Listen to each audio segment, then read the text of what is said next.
up, y'all? Kofi Kingston here, and I would love to have a drink with Wrestling on the Rocks, depending on what that drink is, preferably non-alcoholic, you know? How's it going? I'm the Celtic Warrior, Damon. Soda. I would love to have a drink with Wrestling on the Rocks. Maple syrup.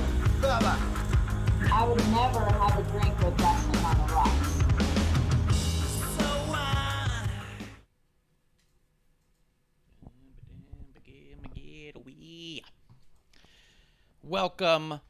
Welcome. Guys, this is me, high energy. This is me, top-notch, high energy. Welcome to episode 1. That's right, this is Wrestling on the Rocks, where every show is our first show, because we're not getting to episode 2 until we get episode 1 right.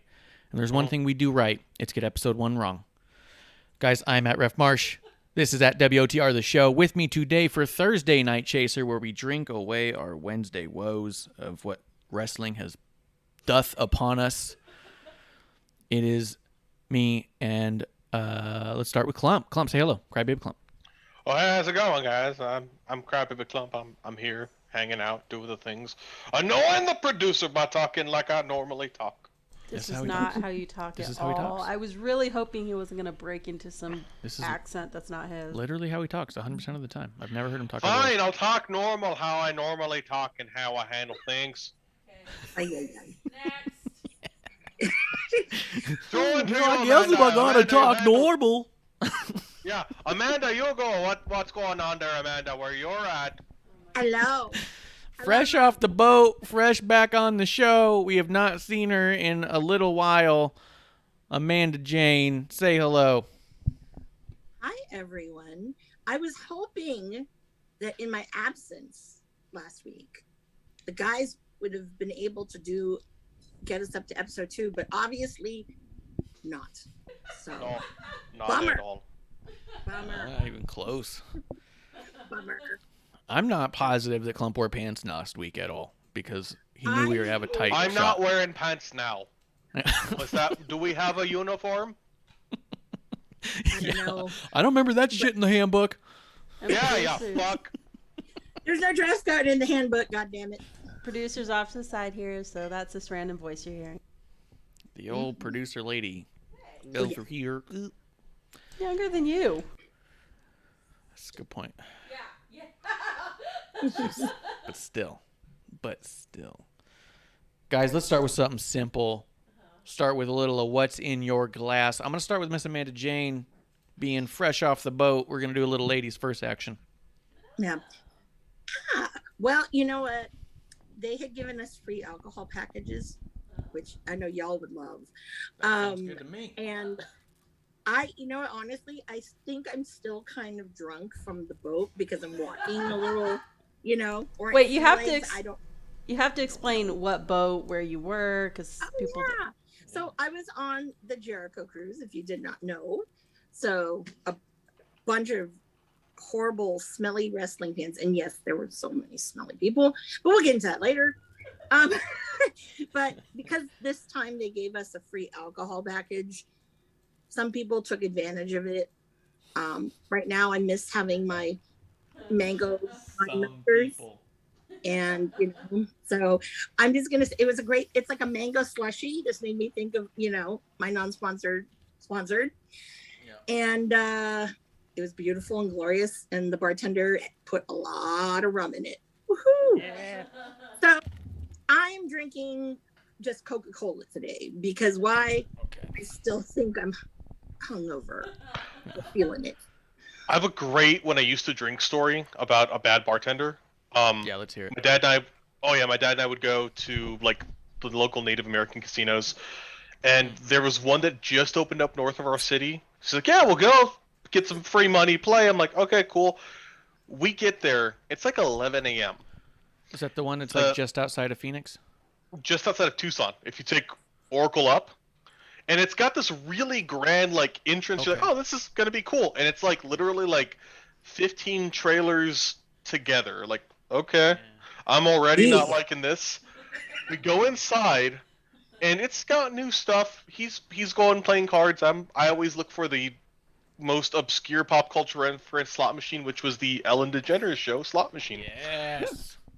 And I'm like, well, I'll go get a drink. Put money into Wheel of Fortune, but go on. Oh yeah. I'm like, I'll go get a drink. I'll go up to the bar, and I'm like, well, hey, can I get a double of Maker's Mark? And she's like, do you want ice? I'm like thinking like, no, I'm good. She pulls out like a tall pint glass and fills it with Maker's Mark. Like fills it and then charges me $5. Whoa. And I'm like, can I get a Coke on the side? She's like, yeah, sure. And she's like, yeah, I'm really new. This is my first job. I'm like, that's awesome. And I walk back over. You're doing great, sweetie. Sip, Coke, sip. And my dad walks over and he goes, oh, did you get tea? And he grabs it, goes like this, and I like watch him, and he like pauses, puts it down, and he goes, so you're driving? I'm like, yep. Yeah. You want the rest of it? He's like, yeah. Yeah, so she thought you meant double glass. She was thinking of the small glasses and goes, oh, it must be the double size glass, and then just you fill it up. That's what happens when you're a big guy. And she was happy. I gave her like a $15 tip because I figured I had to pay for at least some of what that. At least, yeah. She poured a handle in this because it wasn't like pint. It was like when you go to like Chili's and they like, we got 32 ounces, and she gave me like a 32 of Maker's Mark. Holy crapola. So good. Oh. It was great more. She's like, I'm really new. You're going to do just fine. You're going to do great here. They're going to love you. I'm having... They do it because, you know, they want you to feel like you're winning, but then when you get home and you're throwing up it all, you're just a loser. And you're not going to remember how much money you spent. My dad's alcohol tolerance still frightens me to this day because, he was buzzed, but it was like kind of surprised. Like, you just drank a bottle of bourbon. Yeah, what of it? Can we get McDonald's? Yeah. Yes, we can, like, sport. I still got to do the weeds tonight. Of course I drank a bottle. No, he's the one navigating my ass to Prescott. I'm like, well, as long as you know how we're going. Yeah, as long as you know how to get there, Chewbacca. Let's do it. I am having a little Terramana a la The Rock in what I've been referring to lately as a keto margarito. Don't make me giggle. A little bit of the tequila in there, and then I'm using lime seltzer water right now for it. But what I'm trying to get out here in Arizona, if you find it, Klump, let me know, because I've only seen it in Palm Springs so far in all of my worldly travels. The Zoa, the energy drinks by The Rock, he had a lemon lime one that I tried that was really good, but tasted to me like a margarita mixer and less like a soda. And so I was like, I want this with Terramana so I can just double down and smell what The Rock is cooking. You know what I mean? I think I saw those. Probably. You're in California. Well, I just said I saw it in Palm Springs. Well, I'm not LA, but I will. I didn't see it in LA. No? When I was in LA, I couldn't find it. But in Palm Springs, I found it. Zero sugar lemon lime energy drink? Yeah. Found it. I'll take a peek. Is it in Arizona? I can get it on Amazon and get it to me in 12 hours. Yeah, let's do that. The original flavor one's really good, too. You actually would like that one, I think. Yeah. We're just putting over some rock stuff. That's wrestling related and drinking related. And what do we do here? We talk wrestling, we talk drinking. And before we get into a ton more drinking, I'm just going to throw this out here. New Wave Coffee. Flow State Coffee is specialty grade coffee with L-theanine and raw cacao for productivity and creativity. Gives you better energy, focus, and mood than a regular cup of coffee while simultaneously decreasing the negative side effects like anxiety and blood pressure. If you put in promo code CHEERS at newwave.co, that's NOOWAVE.co, and get yourself 10% off a bag of that bad boy. It's really good stuff. Definitely try it out. It'll make your feet not stink. Probably. Yeah, I need to get some. I need to get some this week. You don't need odor eaters if you drink New Wave coffee?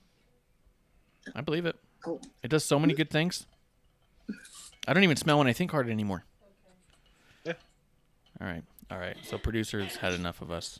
Producers. Yeah, I think so. Well, let's get going, guys. We talked about it yesterday. I'm just letting you guys know. It's not going to affect you guys as much, but on our Wednesday show, we got Sports Beard has become a new full-time member of the old Wrestling on the Rocks crew. He's going to be coming in weekly. So happy to have him. Do you want to just get into the news? Was there anything you guys want to talk up top? Anything specific, or do you just want to go through news stuff? God. I feel like this week there's so much news, you know? There was a lot. Yeah. Let me start at the top. I'm going to start with what happened about 6 days ago. 5 days ago because it was shortly after. It was 5 days ago. It was right after we had our last show. I'm just gonna throw it out there. Oh, yeah, I forgot about that other hacksaw stuff too that came through. But Kylie Ray, she has taken another leave of absence. She is retired yet again from wrestling. This time she was a little more clear in her reasoning and such. She put out a whole letter that was just just to highlight some of it due to unforeseen circumstances, not performing here. She said she found herself in a relapse situation and wants time to recover. She says it's been going on since last August and gradually regressed since then. And so she was saying that she was using alcohol and marijuana and that she just needs help and that she's having all these mental health struggles. And so she's going to walk away for a while and work towards her sobriety and see if she ends up making a comeback or not. But, she had that one weekend out in NWA and some great matches that I was hearing about. So always a bummer to see her go, but hopefully this is, if nothing else, the literal wake-up call she needs, where she can stop thinking she can handle it on her own, because if there's one thing we know about mental health, it's probably impossible to handle on your own. Very rarely is that a success. And it's always coupled negatively and intensified by things like self-medication in terms of intoxicants. So hopefully this shook her enough to get that help and get better regardless of what she does next. 100%. That's the best you can hope for. Is it? We've all. I'm assuming all of us have had struggles with mental health. I know for sure I have. And one of the hardest parts about it is you get to points where you feel like you're doing fantastic, and you then realize you're maybe not doing the best thing, and you need to stay on it. And hopefully that's what happens. Hopefully Kylie can return in a healthier way to wrestling, because they're an amazing talent. They had an amazing following, and that support's not going to go anywhere. This is a community that hugs too hard. Yeah. So that's true. She'll be back in soon. That's true. Good call. Amanda, anything you want to say on it? You probably saw her perform more than any of us. Well, you know what? I didn't hear that until just now, because when you're on a boat and you're in the middle of wherever, and the internet is shitty, you don't know anything. So I will send you her tweet just so you can read it in full, because out of respect to you. I don't want to say I'm not surprised, because everybody knows, whether you follow independent wrestling or if you watch WWE or whatever, it's a tough business. And when you look back at all of those, the WWF people and all of the drugs and everything, or just watch Dark Side of the Ring, it's very difficult. But now, because a lot of the newer kids and whatnot, a lot of them, don't do any of that stuff. So, it's the video game culture. They go back after wrestling and they all play video games or whatever. So it's really, for me, it's hard, because when, you think you have everything under control, you really don't. And I really hope that she has a really good supportive network that'll help her through, because I know I had some dark times, and I had a pretty supportive network, and it made a big difference. So yeah, 100%. Yeah, I agree. I agree with all that. So hopefully, whether we see her down the road or not in a wrestling ring, hopefully it's all for the better, and whatever she does on the other side, she's happy. Absolutely. Deal with that. Let's see. The other thing, did you guys see the Ron Killings music video? No. When did that come out? It came out 3 days ago. It's pretty funny. I'll send you that one too. I'm going to get you caught up this week. I was stuck in Miami. My plane. It's all right. It's all right. It was just a lot of fun. It was a lot of fun. He put out a good song. It looks like, I don't know who directed it, but it looked like a lot of fun. I get the impression he was working with somebody he wanted to work with, kind of a deal. He does seem like the kind of guy who is super supportive of friends and community, and it looked to me like somebody was getting the shot, you know what I mean, which was cool. Mm-hmm.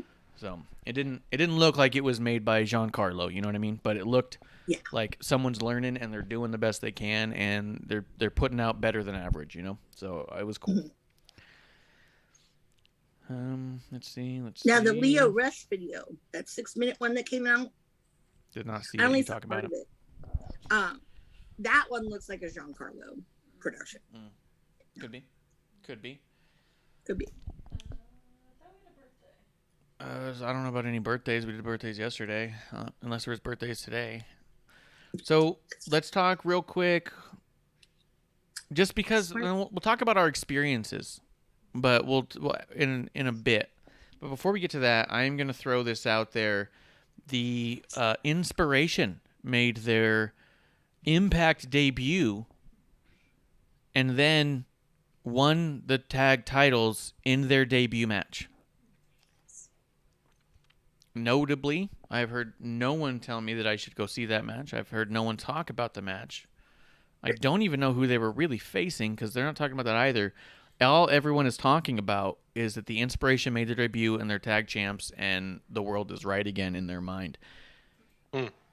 Let me get this. Let me clarify this real quick. Let me get this straight. You guys tell me if I'm wrong.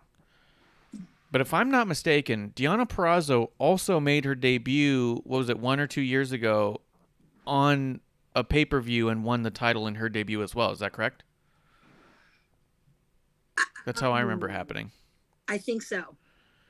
Yes. And then Mickie James just came back to Impact and made her in-ring debut on this Bound for Glory as well, and also won the title off Deonna Purrazzo. How terrible do they think their own women's roster is? You know what I mean? If you're constantly debuting people to just undo the entire structure of your women's division at the time. Well, we have the Inspiration, so whatever we were doing in the tag division doesn't matter anymore. Let's go to them. They're the champs because they're the most popular outside of Impact. So we're just going to go with that. Deonna came in and they thought, well, she's better than all the ones we have, so let's just make her the champ immediately. Mickie James shows up and they go, all right, well, we've been running with this Deonna Purrazzo thing for quite some time, but we're just going to go back to Legacy and use Mickie.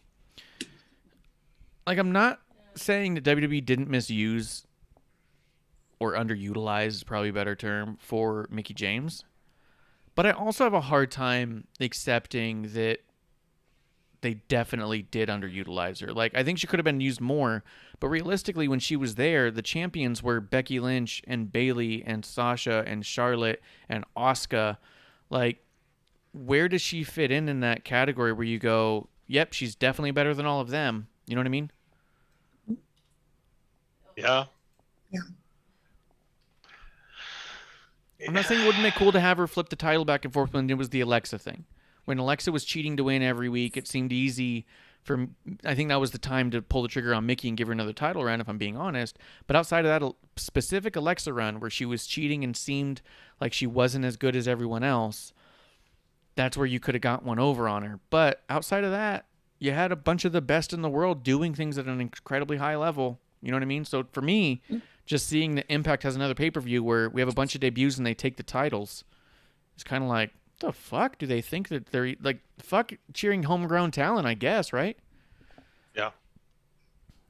Am I way off here? Tell me I'm way off here. I don't think you're way off. Yeah, dude. I don't. Yeah, you're not. It's. Klump sounds so sad. He's like, God.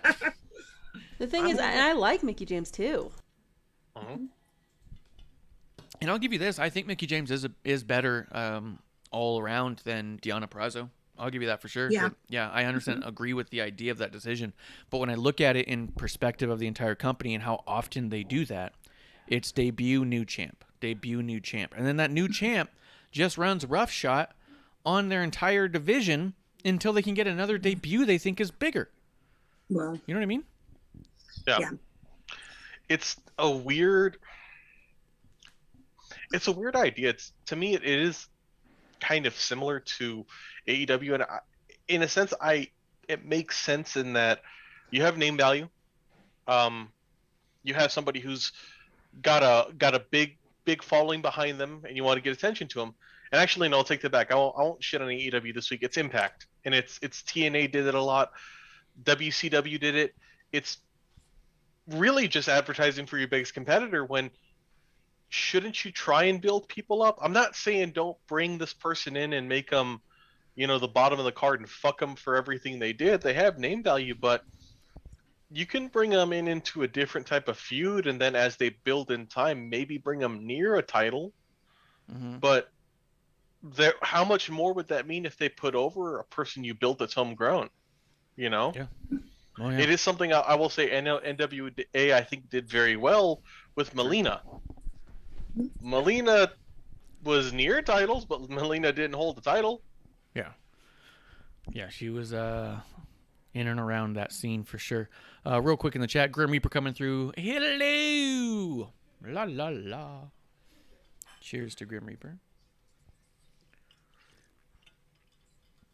Amanda, what do you think on it? Well, it's really interesting because Impact for quite a long time, a couple of years ago, had probably the best women's division, hands down. I mean, I think it would rival probably NXT, but it had the best. I mean, you had some pretty big names there. And I think as they've been losing people, losing Taya really didn't help them. Kiera Hogan, now, with AEW, that doesn't help them. And just all of these just people that are seeing that. Yeah, in that same time frame is when they lost Impact and Tessa. Yeah. They were massive staples in those divisions. Yeah, Tessa too. And it's hard because how can you bounce back from it? And then now with the with WoW or whatever they call it, that's going to be pretty competitive as far as women go. The nice thing it'll be is women who've never really been highlighted are going to probably be the majority of those women on WoW. I hope. But of course, with the other news this week, it's going to be very, very interesting. What's going to happen? Yeah. Go ahead, break it. Well, don't know if any of you guys know, but unexpectedly and strangely, all of a sudden, ROH posted a tweet that said, after Final Battle, that's it. All of their people's contracts are going to end after Final Battle, and they're going to take some time to revamp themselves, hopefully coming out in the spring of next year. What I've been told by a couple people on the ROH roster, they didn't know about it until they saw that tweet. So that's kind of scary for one. And now, so all of these people are gone, and that's going to throw them into, the melee of, where are we going to go? But also that today they announced that they want to sell their catalog of videos. They'll sell it to the highest bidder. That, I don't know who's going to really, compete to get that. I don't think it's going to be AEW because they have no platform. Unless Tony's like, yeah, let's buy it. 9 days. You can do it in 9 days, It should, honestly, it should go to, I'm not saying this to be shitty, it should go to WWE because they have such a great catalog as is. And they, historically, WWE has more or less a record of every recorded wrestling match. They have the ability to maintain and hold it. It's less for market purposes, but as an archive for historic purposes. I think that'd be amazing. Yeah. And that'd be great on Peacock. Oh, yeah. To be honest, I want WWE to have it just so I can have access to that library right away. Because if AEW ends up with it, who knows when it'll be that any of that stuff will see the light of day. They don't have the infrastructure for it at this time. They will. But how many years is that going to take, Yeah. It might be just in Tony Khan's, I don't know, I want to even say basement, or, he's looking at it. It's in a pile. His jerk room. Yeah. It's going to be a lot of, I'm not sticky. On that. They could drop it, I guess, on Fight. I could understand if Tony Khan bought it and then did something with Fight to just have a Ring of Honor archive channel there. Well, I could see that happening. Have Ring of Honor on Fight. Yeah, that's what I mean. So it'd be easy to keep it there in that kind of stuff. But it was horrible to find anything. So, and this archive, I mean, you're going to see things like, Colt Cabana do a death match versus Homicide. You'll see some really great Samoa Joe, matches against like Punk and Danielson and all sorts of really great gems, Sure, but that's all irrelevant. If your argument is that Fight is hard to navigate and find stuff, you're not going to get that at Peacock, and you're not going to get that in a void of no archive either. No. I don't think we can I don't think we can argue about what's going to be the biggest clusterfuck to search a thing because they all do not win. You know what I mean? Oh, totally. But I don't know. I don't think there's a real clear person who stands out to buy the whole, the archive. I'm just really more curious about where people are going to go. Yeah, that's true. Right now there are people that I think need to retire. There are some people that I do not think need to be on television who are in ROH. And also there's some people that you need to put them back together with people. Mm-hmm. So real quick in the chat, Grimmer does say WWE will eat up the ROH library. Early days of Joe, Seth, Kevin Owens, Sammy, etc. All of your early days of Cesaro. That's all in there too.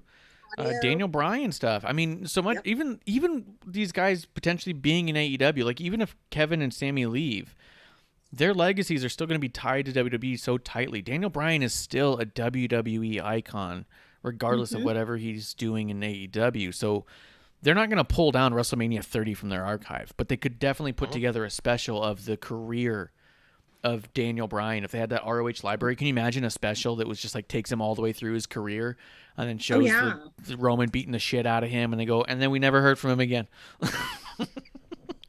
Yeah, I mean, there's a lot of really cool gems that are out there. Yeah, and Grimmer says they could make awesome specials on the network. The entire career of Seth Rollins, for example. Yeah, for sure. Yeah, you could actually see Adam Cole, decent. And just stuff like that. But he had the worst music. Yeah. But one person I do definitely think is gonna go to AEW, and it's already been written in the stars before, is Flip Gordon. So if you guys have your book Flip shirt, and I have one somewhere, I'm gonna rock that because I think it's funny. It's ironic again. So, but I think Flip's gonna go. And I think if we are watching AEW, that's going to be one of Hangman's saviors, I think. Oh, that could be. Because remember, being the elite always comes back. And you know what? There's some, a lot of Hangman stuff that's out there. So, obviously Dark Order, he's kind of associated, kind of not. So that's my theory. You heard it here first on episode 1 with that. I do see a possible... I always get this high, looking forward, kind of wistful, positive hope of working with each other. If the library goes to WWE, which I truly hope it does, it makes an argument like, yo, we need to work together because we have your content here, if only for special one-time things, and that would be awesome. I support that. Yeah. Less and less as time goes on, do I view Vince as the bad guy here? I view... or WWE necessarily as the bad guy. I view people as creatively frustrated, and I kind of get that. I can understand that, and I view maybe responses to that being very negative, and then I kind of view AEW as being run by people who are rather toxically focused on WWE, and not able to tell people, this is you. Maybe not everyone's gonna be world champion or have a legacy there. That's not bad. That's just happening. Yeah. So the other rumor, not to move on, but I think you did fine with that. The other rumor about this, or I would say rumor, the conversation that I've seen a lot of people have, and there's very opinionated sides to this, and I haven't weighed in at all. But people are saying with Ring of Honor closing up shop for a period of time, there is, for one, a lot of people speculating they may not actually come back. Can you be shut down that long and still actually come back? To me, what I took away from even their note that they had left there was they said they were going to come back and be more fan-centric, which also makes me wonder how much of an overhaul are we going to be seeing? Are we going to be seeing an ROH 2.0? You know what I mean? Are we going to be seeing something that they think is going to be more geared towards something else? What if they're going to be more geared towards trying to be a form of developmental a la OVW to AEW, where it's all like, hey, get on Ring of Honor, we can get you on Dark and get you to try out for AEW. Maybe they want to be a little bit more of a revolving door. I don't know what any of it means, but the speculation is, will they come back? And the other argument people are having is, was AEW bad for the indies when we thought they were going to be the big juggernaut supporting the indies?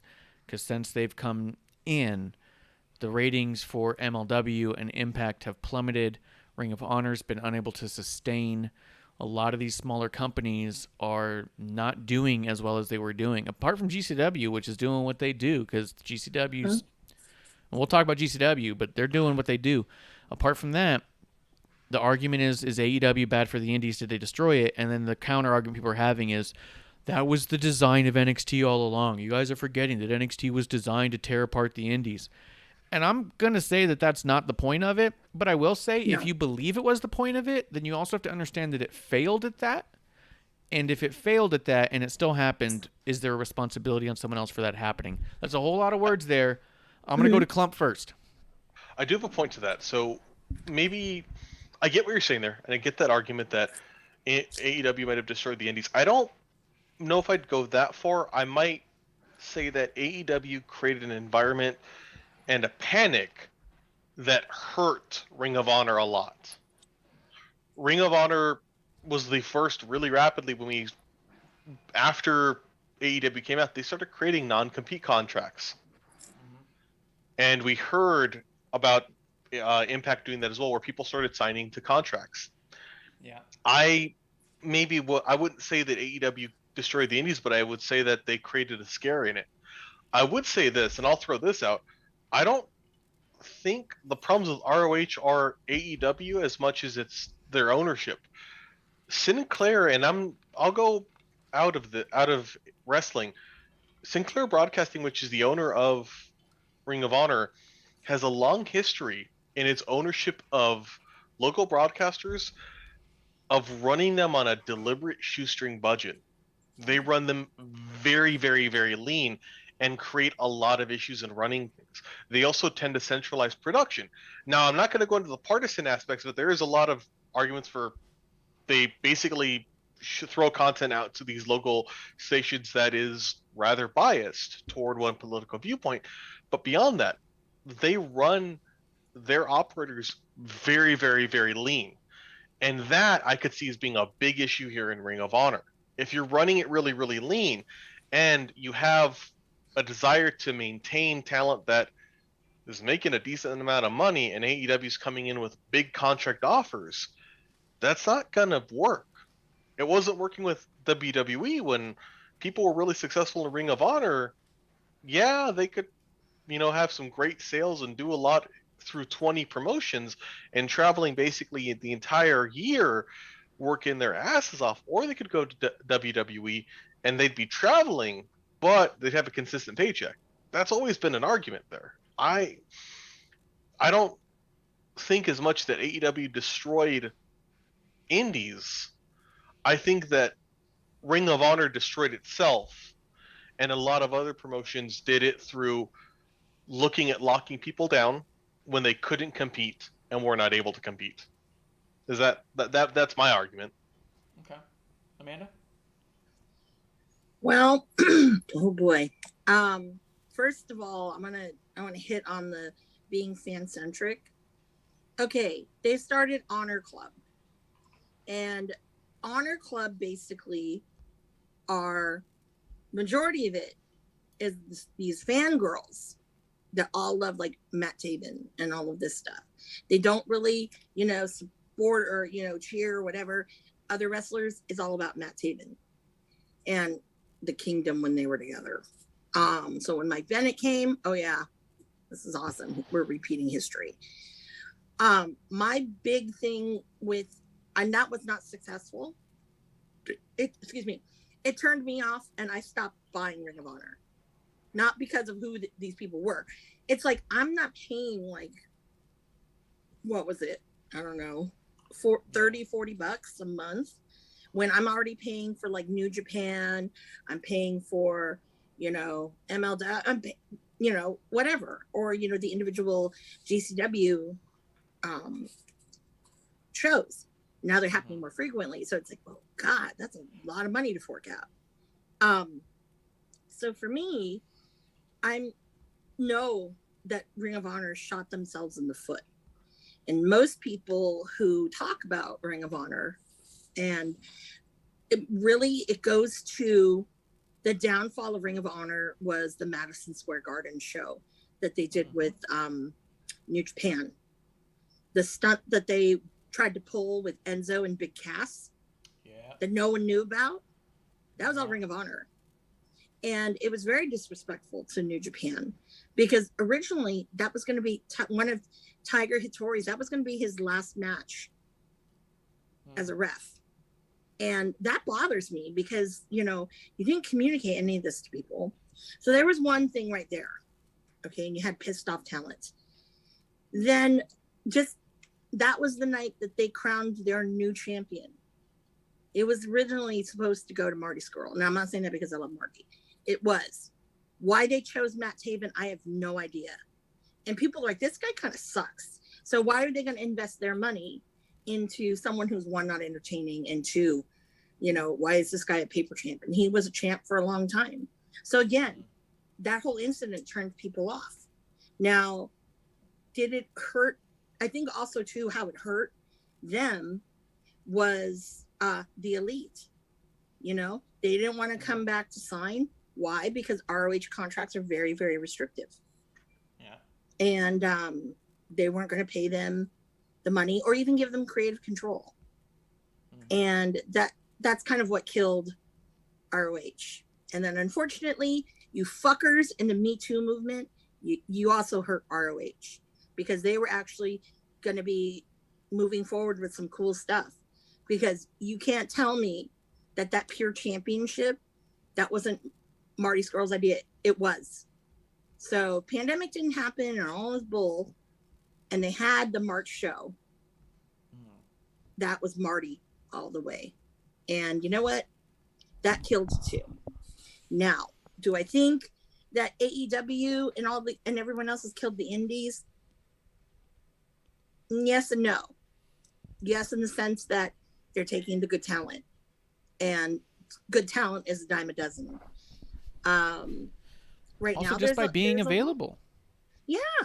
And just being something people can watch easily. Like, I think part of the quote blame that's going towards AEW is a little unfounded, just because by existence alone and being a thing where people's favorites from ROH are going, they provide a show for people to watch those people. Like you said, a lot of those talents that people really liked left the company already. They go to AEW anyhow. If it wasn't AEW, they'd have gone somewhere else. But AEW just being around is an impact, yes. But I don't think that they were doing anything actively they thought was going to destroy any of those companies. Real quick in the chat though, Sportsbeard showing up saying 4 away from 100. Let's get Ref Marsh. Look at the legends. And what are you looking at? I got my iPad back here. I'm going through my notes and stuff. But yeah, cheers to Sportsbeard coming through. But yeah, I don't think that AEW destroyed it so much as they provided a form of content that's what the fan base that is there likes, and it was easier to get a hold of, and it has a bigger roster of people, like, just by being around, kind of, but not intentionally, not directly. They didn't set out and say, hey, let's sign all their biggest people. They've scooped up everyone they could. Well, that's where with AEW I have the issue, is it's the same old bullshit every week, the same old players. You signed all of this wonderful talent that you're not using. You're using the same stuff over and over and over again. Let's sign someone who just left WWE. Oh, we're going to highlight him. And then guess what? Once we do that, throw him in the trash, like Miro. Okay. I think that's the problem that they have, because most of that roster at AEW is all mid-card type guys. They don't focus on that. And I really think that, you have 4 programs. Oh God, they don't need a 5th. Tony's really sniffing glue if he wants to add one more. But on each episode, I don't need to see like Sting and Darby on every single thing. Hey, why can't I see, I don't know, let me just pick a random person. Lee Moriarty, who they just signed. Why can't I see him on like a Dark or a Dynamite, or even, a bit like on Rampage facing someone, one of these vets and things like that, just to really showcase those people. Yeah, he was on one episode of Rampage, but I get your point, and I think that it's valid. They have so many people that they're reusing Kenny Omega on all their shows, but we're not seeing a lot of the young talent we were excited that they picked up in general. Yeah. I think Klump made a lot of good points on that, too. I thought it was dope. Let's see. Sports Beard's watching our count, our subscriber count. He's trying to get us up to 100. Once we hit 100, guys, we can get our own custom URL, which has been our main focus and goal since episode 1, which is today. Today is episode 1. Every episode is episode 1. Oh, I will say this. One person that they had recently signed that they're pushing Who's somewhat. AEW. Okay. Is Wheeler Yuta. Now, I always loved Wheeler Yuta, but by adding him into the best friends, it really works. And I think that's probably the one faction that's there that really, you can put people in and out of it and whatnot, and it's still cool, because these are people who, you got some vets, you got some newbies, you got a great woman wrestling there. Love Chris Statlander. And, that's probably the perfect scenario. They need more of things like that, I don't know. Yeah. So, it's a bummer. Does your gut tell you ROH is coming back or not? Because I'm seeing a lot of people think that it's just not going to come back. No. As long as they're involved with Sinclair, absolutely not. Because the problem with Sinclair, we have one affiliate, I think, of Sinclair that I know of around here, and it's almost 200 miles away. So I don't get that. Well, but go ahead. I'll leave. I just don't think so, because it's very limited. Okay. Now, if NBC was like, hey, let's put you guys on Peacock. Well, one, it really kind of pushes having a theme park. But two, it's going to a massive audience who might not even know what Ring of Honor is, because Ring of Honor back then, and even to now, a lot of hardcore wrestling fans, especially on the East Coast, that's their promotion. So the reason my gut tells me no, and then we'll go to Klump right away, is just because they're selling their entire archives. If you're actually selling your entire archives to the highest bidder, how are you going to come back and be Ring of Honor if you can't show back literally anything that happened before the day that you're going on air? You're rebranding deeper than any rebrand has ever happened. You know what I mean? Yeah. If that's the case. Klump, what's your gut tell you? I was going to say, so in terms of income, I don't think the fall of them is going to be through Sinclair in and of itself, in the sense of not having people. They have a ridiculously huge amount of local stations. They may not be nearby you, but they have the money behind it to do stuff online. They already do that. They could do a lot. The thing that I think is going to be it and kill it ultimately is the management at the top. That seems to be it. Beyond talent, beyond talent, we heard things I keep thinking back to when Bully Ray was there and he did his dumb things. And I keep hearing a lot of people throwing this and that. It doesn't seem like there's been a consistent support structure behind it in a while. Yeah. That's just my sense of it. It felt like it went from being a promotion that was doing a lot of really cool things in a small scale to, once people got the idea of it can be something rather amazing, then it shifted and it's not been doing great. It essentially became a giant... It's very much to me like ECW.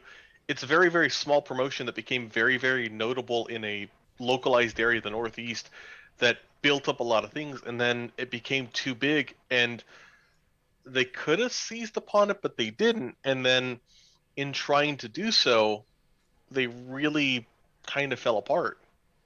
Yeah. I also don't think they're going to come back. I don't know how they could. Maybe something can come out of it. I think, ultimately to me, I think the biggest takeaway of what happened here wasn't an AEW thing. It was GCW, in my view, succeeded through a free model and through working with a lot of people. Maybe don't lock your people in unless you have the funds to ensure they're not going anywhere. Good call. GCW probably also made a contribution to the fall of ROH, as it were. Kuro coming through. Cheers to Kuro. Always good to see him come through, giving us the old side eye. I wonder too, Kuro, you always got that inside information. If there's anything we're missing or that you know that we don't, spill the beans, man. I believe I just think that if there was a is possibility that they had done like a quiet deal of selling the archives to Tony Khan, because I believe that Tony would do a thing where it's like, hey, we'll own it, but you can use it if you come back. But the idea of them just saying to the highest bidder means they don't care where it goes. They don't care to ever have access to it again. If it goes to WWE, they'll never have access to it. If it goes to a private collector, realistically, if it's highest bidder, it could go to just some random dude in Milwaukee who just loves Ring of Honor and happens to have millions and just dumps it all. You know what I mean? Like, it can literally go to anyone. So if they're saying that they don't ever need access to those archives again, then whatever we get on the other side, if that company in any form, if that ring ever gets set up again, it'll not be anything Ring of Honor-esque at all. It can't be if it has no history that it can rely on, which is wild. Next, we're going to see them auctioning off the title belts online. That'd be so sick. Well, the one person that we all have to keep an eye out on and see what happens to him is Jay Lethal. He is that's Mr. Ring of Honor. He's their golden boy. And I think that if he goes somewhere else and signs, that's right there. They're never coming back.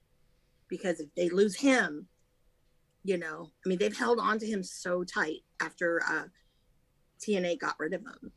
And he's known as, the face of ROH. So it's going to be interesting to see what happens with him. Yeah. That and the Briscoes. I'm curious to see what happens with the Briscoes. Weren't they GCW recently? Yep. They were at GCW this past weekend. I was there. We're going to talk about it. They won the GCW tag titles, which was really cool. Oh, awesome. But I will be curious to see what they do, too, because, the Briscoes are something else, man. So we'll talk about that in a bit. And they're beloved. They're beloved. You either love them or you just can't fucking hate them. Yeah. That's true, too. Kuro's in the chat. He says Kuro actually does have some news. He's officially trademarked and filed to open up his own wrestling promotion. So congratulations to Kuro. Nice. I believe it's going to be called Kuro World Order, if I had to guess. I'm just kidding. If you need refs, let me know. And Kuro, if you need someone to help you with flights and booking hotels, let me know. I do. I have references. Slide into the DMs. Let's see. That's all I had about ROH. Was there anything else you guys want to talk about with it? No, but I just want to say rest in peace, ROH. We had some good times, great memories. It's Colt Cabana throwback from that time. So we'll see what happens.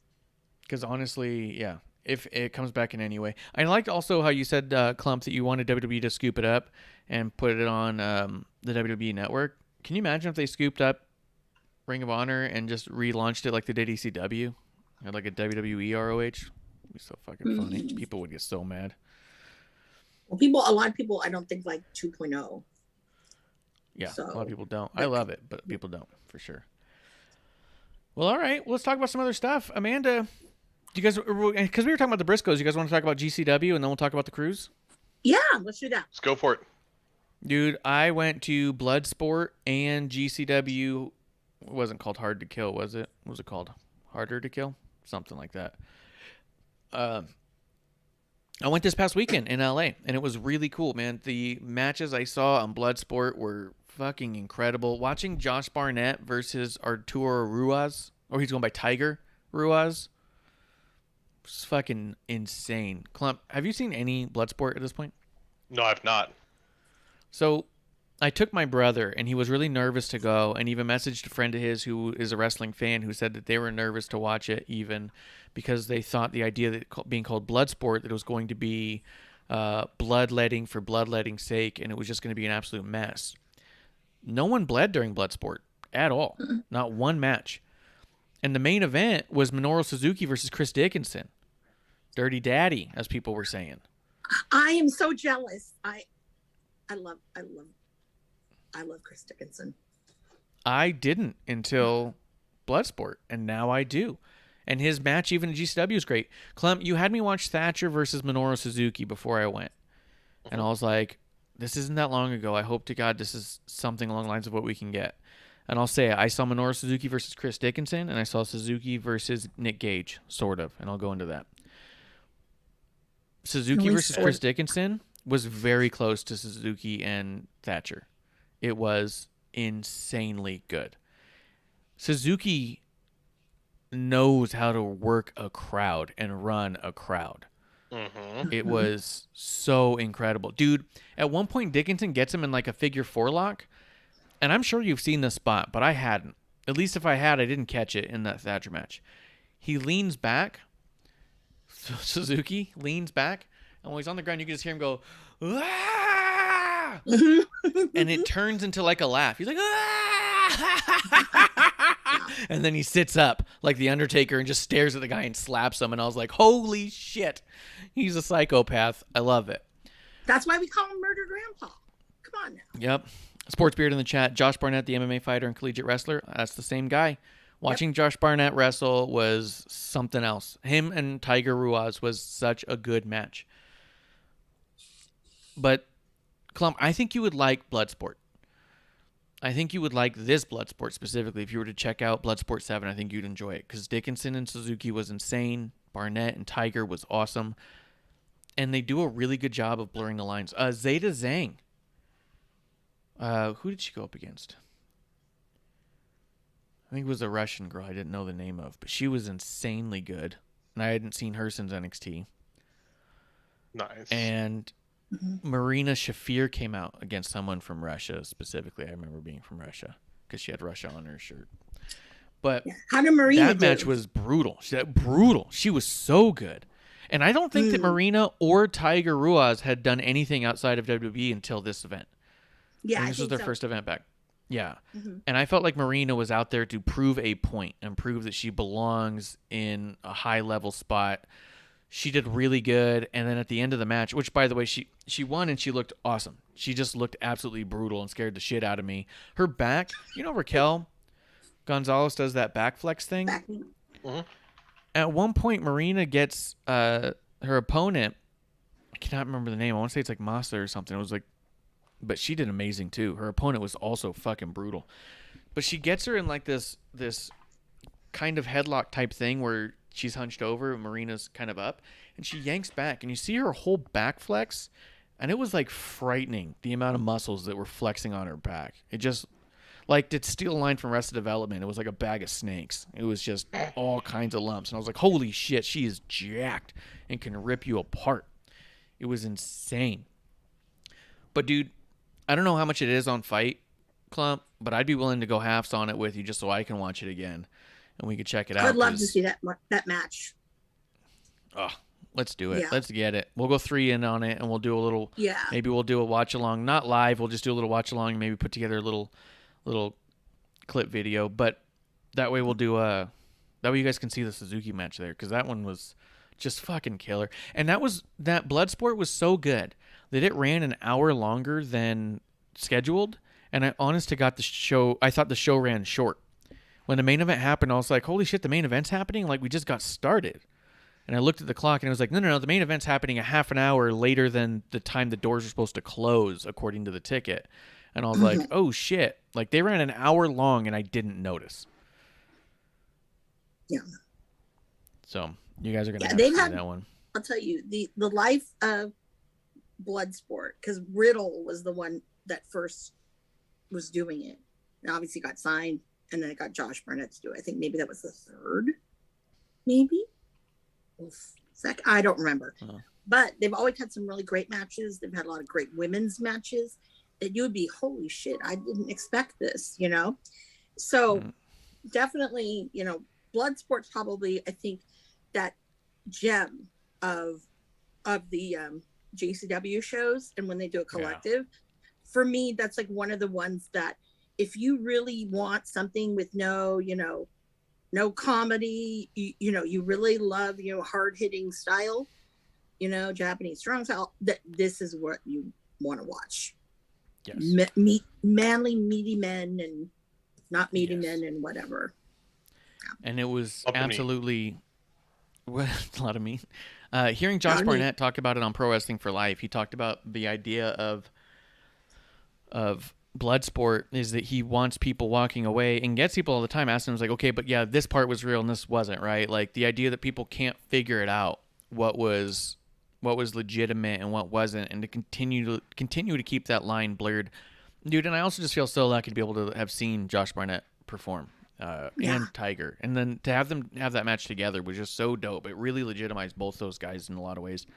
And then the second night at GCW, Harder to Kill or whatever, I don't remember the name of it. I think it was Harder to Kill. I don't remember what it's called. It's such creative names for a lot of their shows. So. They have a new name on all of them, but I never saw the tickets, so I don't know what it's called. I'll find out for you. Yeah. But Josh Barnett was just like hanging around in the crowd. It's fucking dope. Yeah. Oh. Mm-hmm. Yeah. He always goes to the LA shows. You'll always see him. And he goes. I saw Ron Funches out there. Yep. Saw X-Pac out there. We saw a few people wandering around.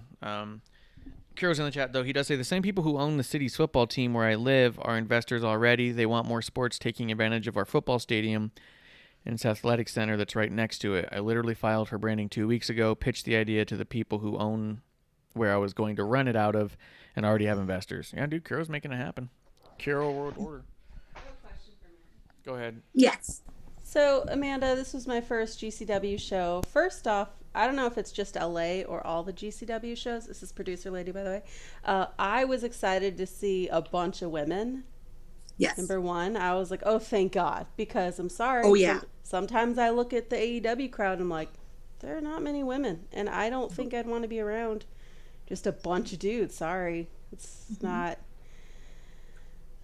my idea of fun. But is it normal for at the end of the show for the match to be everywhere, like everywhere in the audience? Yeah, that's pretty normal. Okay. No matter if it's LA or whatever. But okay, I didn't know. Yeah. I will comment on the women though. I think that on the West Coast, particularly in California, Northern and Southern, you will see a lot more women. It almost in the front row, it almost can be like anywhere between 40 to 60% women. And it's really cool to kind of see.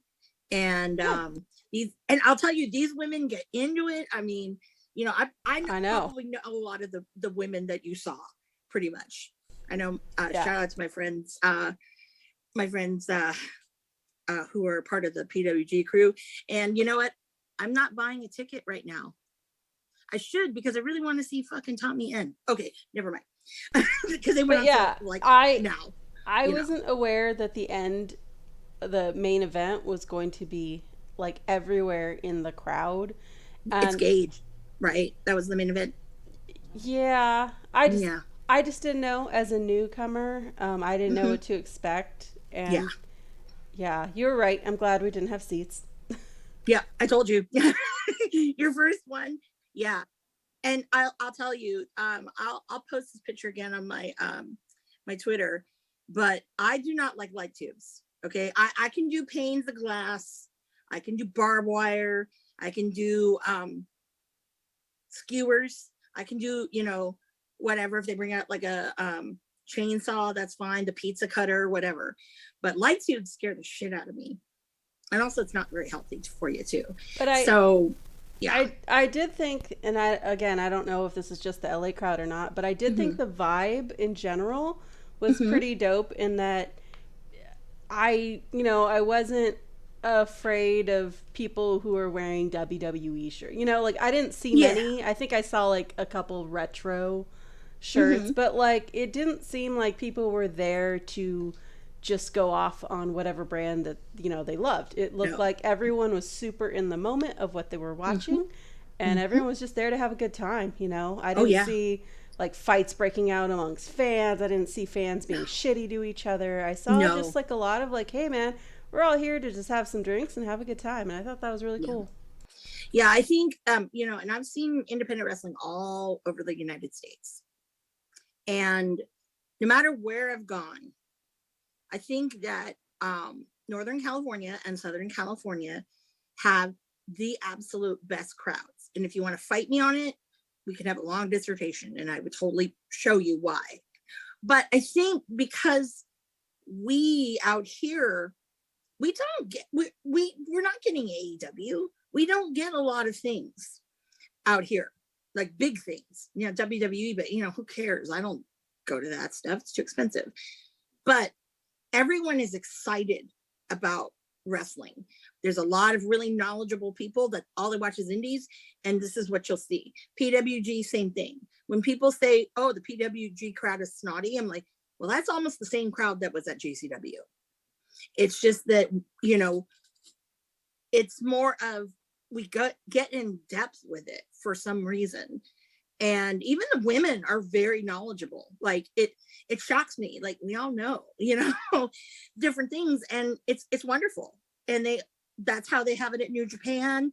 When New Japan comes, I mean, it's totally like that. And it's kind of nice to know that, you know, we're very welcoming out here. I mean, you'll see outside, you know, everyone's smoking a little weed, a little butt out there, and we, you know, pass around. Things like that. Oh yeah, so, no, it was definitely inside. Yeah. I was like, oof. Oh, they do both. But definitely, you know, we're a very welcoming crowd. I've been to places to watch wrestling and it was not welcoming at all. And I always find that I'd rather go, you know, bring it to me. I think also on the West Coast, they do have a little bit of a better crowd. Look at Defy in Seattle. I mean, all along this West Coast, everybody, that crowd, it's a little bit more of a mellow crowd. No one's fighting with each other. No one's, you know, everyone's there to have a good time. And yeah, everyone has an opinion on the wrestling, but that's, you know, that's everywhere though. But we don't break out in fights and whatever. Like, you know, I'm going to punch some dude because he fucking loves, I don't know. He loves, I'm going to say a random person. He loves Jonathan Gresham and says he's the best technical wrestler in the world. When we all know it's Zack Sabre Jr. Come on now. I'm not going to punch him in the face because he thinks differently, you know, but if I was on the East Coast, that might happen. So I think definitely when WrestleMania is in LA, was it 2 years from now? Because next year is Dallas, I think. I encourage people to go because the majority of those independent shows are ones that WrestleCon produces. You're going to see a lot of that LA type of crowd, which is pretty chill. So I can't wait. So it was a really electric crowd. It had you could feel it. The energy there was just so high. It didn't matter what was going on. They were going to love it. There was definitely, I realized that I disagreed with a lot of what they liked versus what I liked. I was cheering people they were not cheering for whatever reasons. Yeah, it happens. Yeah. But ultimately, it was just really cool to see that kind of energy in general there. You know what I mean? Like, I'm sitting there watching matches where I'm all like, well, I don't really like this at all. Anything that's happening here, this is kind of silly and dumb. But the crowd is eating it up and are on their feet for it. And so it's like, it's just cool that it's happening. I don't care. Oh, yeah, totally. I mean? Now, what did you think of the Nick Gage entrance? It was pretty cool from what I could see. It was hard to see anything Nick Gage, to be honest. Yeah, because everyone, like, wants to be a part of it, and he likes to get everybody involved. Well, no, he doesn't like to get everybody involved. What he likes to do is he's playing towards 12 people at a time because he's on the floor a lot in small areas. He can't get to everybody, and I get that. But when you don't stay in the ring on a flat surface where there are chairs there, but the people in the chairs are all standing because that's the environment you've created, it pushes the people without chairs back. And it creates a giant mosh pit in which you cannot see the other side of. So all in all, of the main event, I saw about 30 seconds of it. Fair. Totally fair. Now, I would highly suggest or hope that in the future, I don't know if it's funding or the location or what, but a projector would have helped. Something where everyone would be able to see, because everyone did pay to get in. And I thought that was a big bummer. I think it was something they love the we call it the White Claw Cultural Center. It's actually the Ukrainian Cultural Center. Yep. Over There's there. a lot of White Claws there for sure. A lot of White Claws definitely there. White Claw sponsored. Yeah, and I will say that I know they were working on it because we were talking about it, a couple of people, and Brett Lauderdale, who he is probably one of the coolest owners of a fucking promotion. You know, this guy, he's smart. He totally listens to, you know, like fans, like their input and things like that. And he's just awesome. He's so awesome. And I think that was mentioned to him there because of the screen. And he said he wants to look into it. But he either said that, you know, or get bleachers. Those are the only options. Yeah, I don't think the Cultural Center will let them have that. That's what, because someone had asked about that before. But I think that they are going to try to do video, especially because upcoming they've got they're calling LA their second home, and we're getting more and more shows. There's one on. They're opening up a whole December new 17th. division of GCW called LA Fights. Yep, LA Fights. I think what LA Fights is there used to be a little promotion called what do they call it? Anyways, it was like bar fighting, pretty much. No ring, anything goes. And they used to have it like at weird, you know, times and whatever. It was the coolest thing. And they're adopting that into LA to return it. And I think it's a cool thing. That one, you know, you cannot sit. You gotta be on your feet or you're gonna get mowed over. And it's usually a smaller venue, and usually they cap the people. So that's kind of cool. Yeah. That crowd booed Jacob Fatu, and I was ready to throw fists. I think you guys are wrong. You know what? You guys are dead wrong. Because that crowd has Juicy Finale. And, you know, was Juicy on the card? Oh, yeah. That was his tag team partner. It was Jacob and Juicy against Starboy and Dickinson. Well, because everyone loves Starboy. And you know what, Which guys? I disagreed with. Injured. I was booing that guy from day one. I'm not a Starboy fan. I mean, good luck to him, and I wish him well. And he got that terrible injury, and I don't want that upon anyone. Yeah. And I don't dislike him as a performer or talent necessarily, or a person. I wasn't into his style matches or his style's moves. So for me, I was all on board Jacob and Juicy. Yeah. Well, I've been and had the pleasure of seeing Charlie's first match, and I've been seeing him, you know, from when he started to now. And you know, it's to me, you know, that people like him are the future.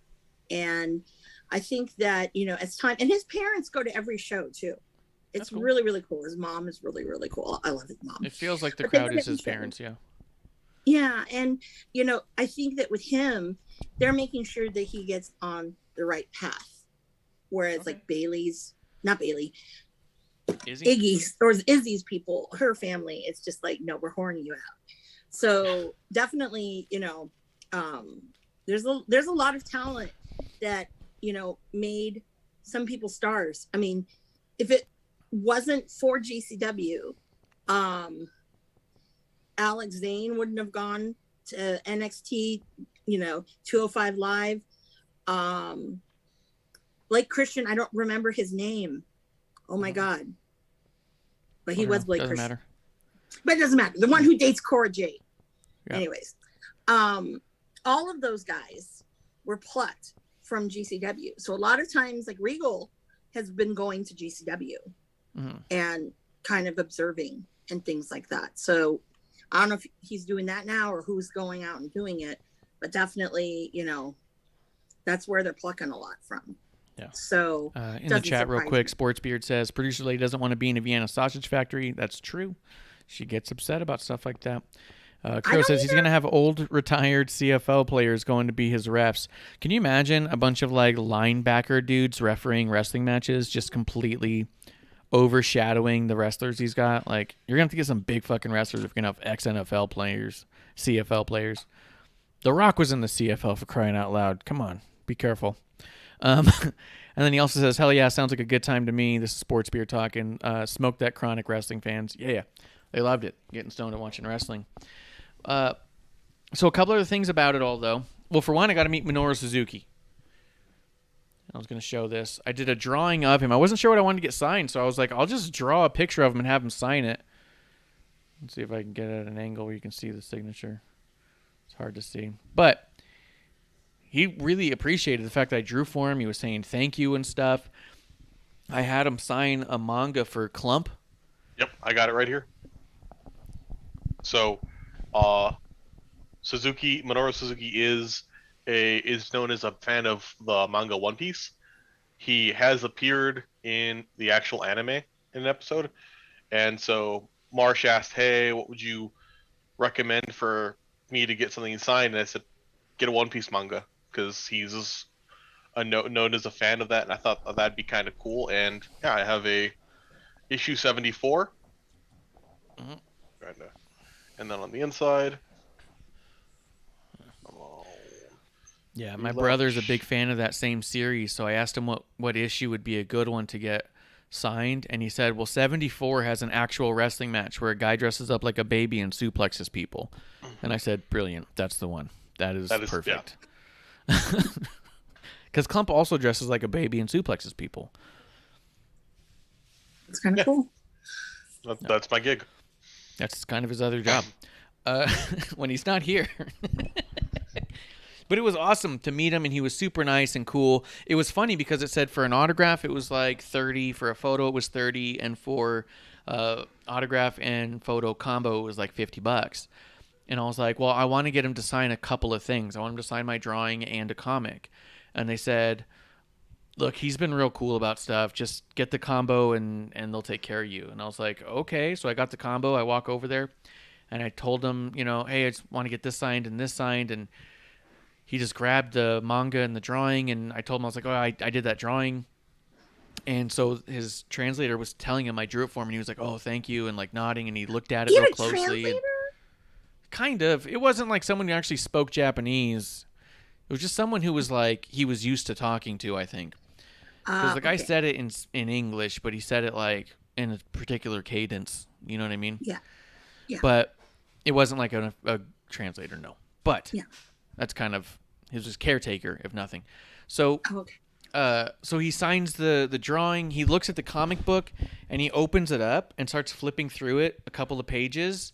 And he looks over at me and kind of smiles. You can see under his mask because you can see smiles in the eyes, That's and he starts scary. nodding. Yeah, he smiles. He starts nodding, gives me a thumbs up, and he's like, yeah. And I was all like, all right. That's scary. And then... So he signed both those, and it was really cool watching him like be careful when he was signing my drawing to make sure it looked good.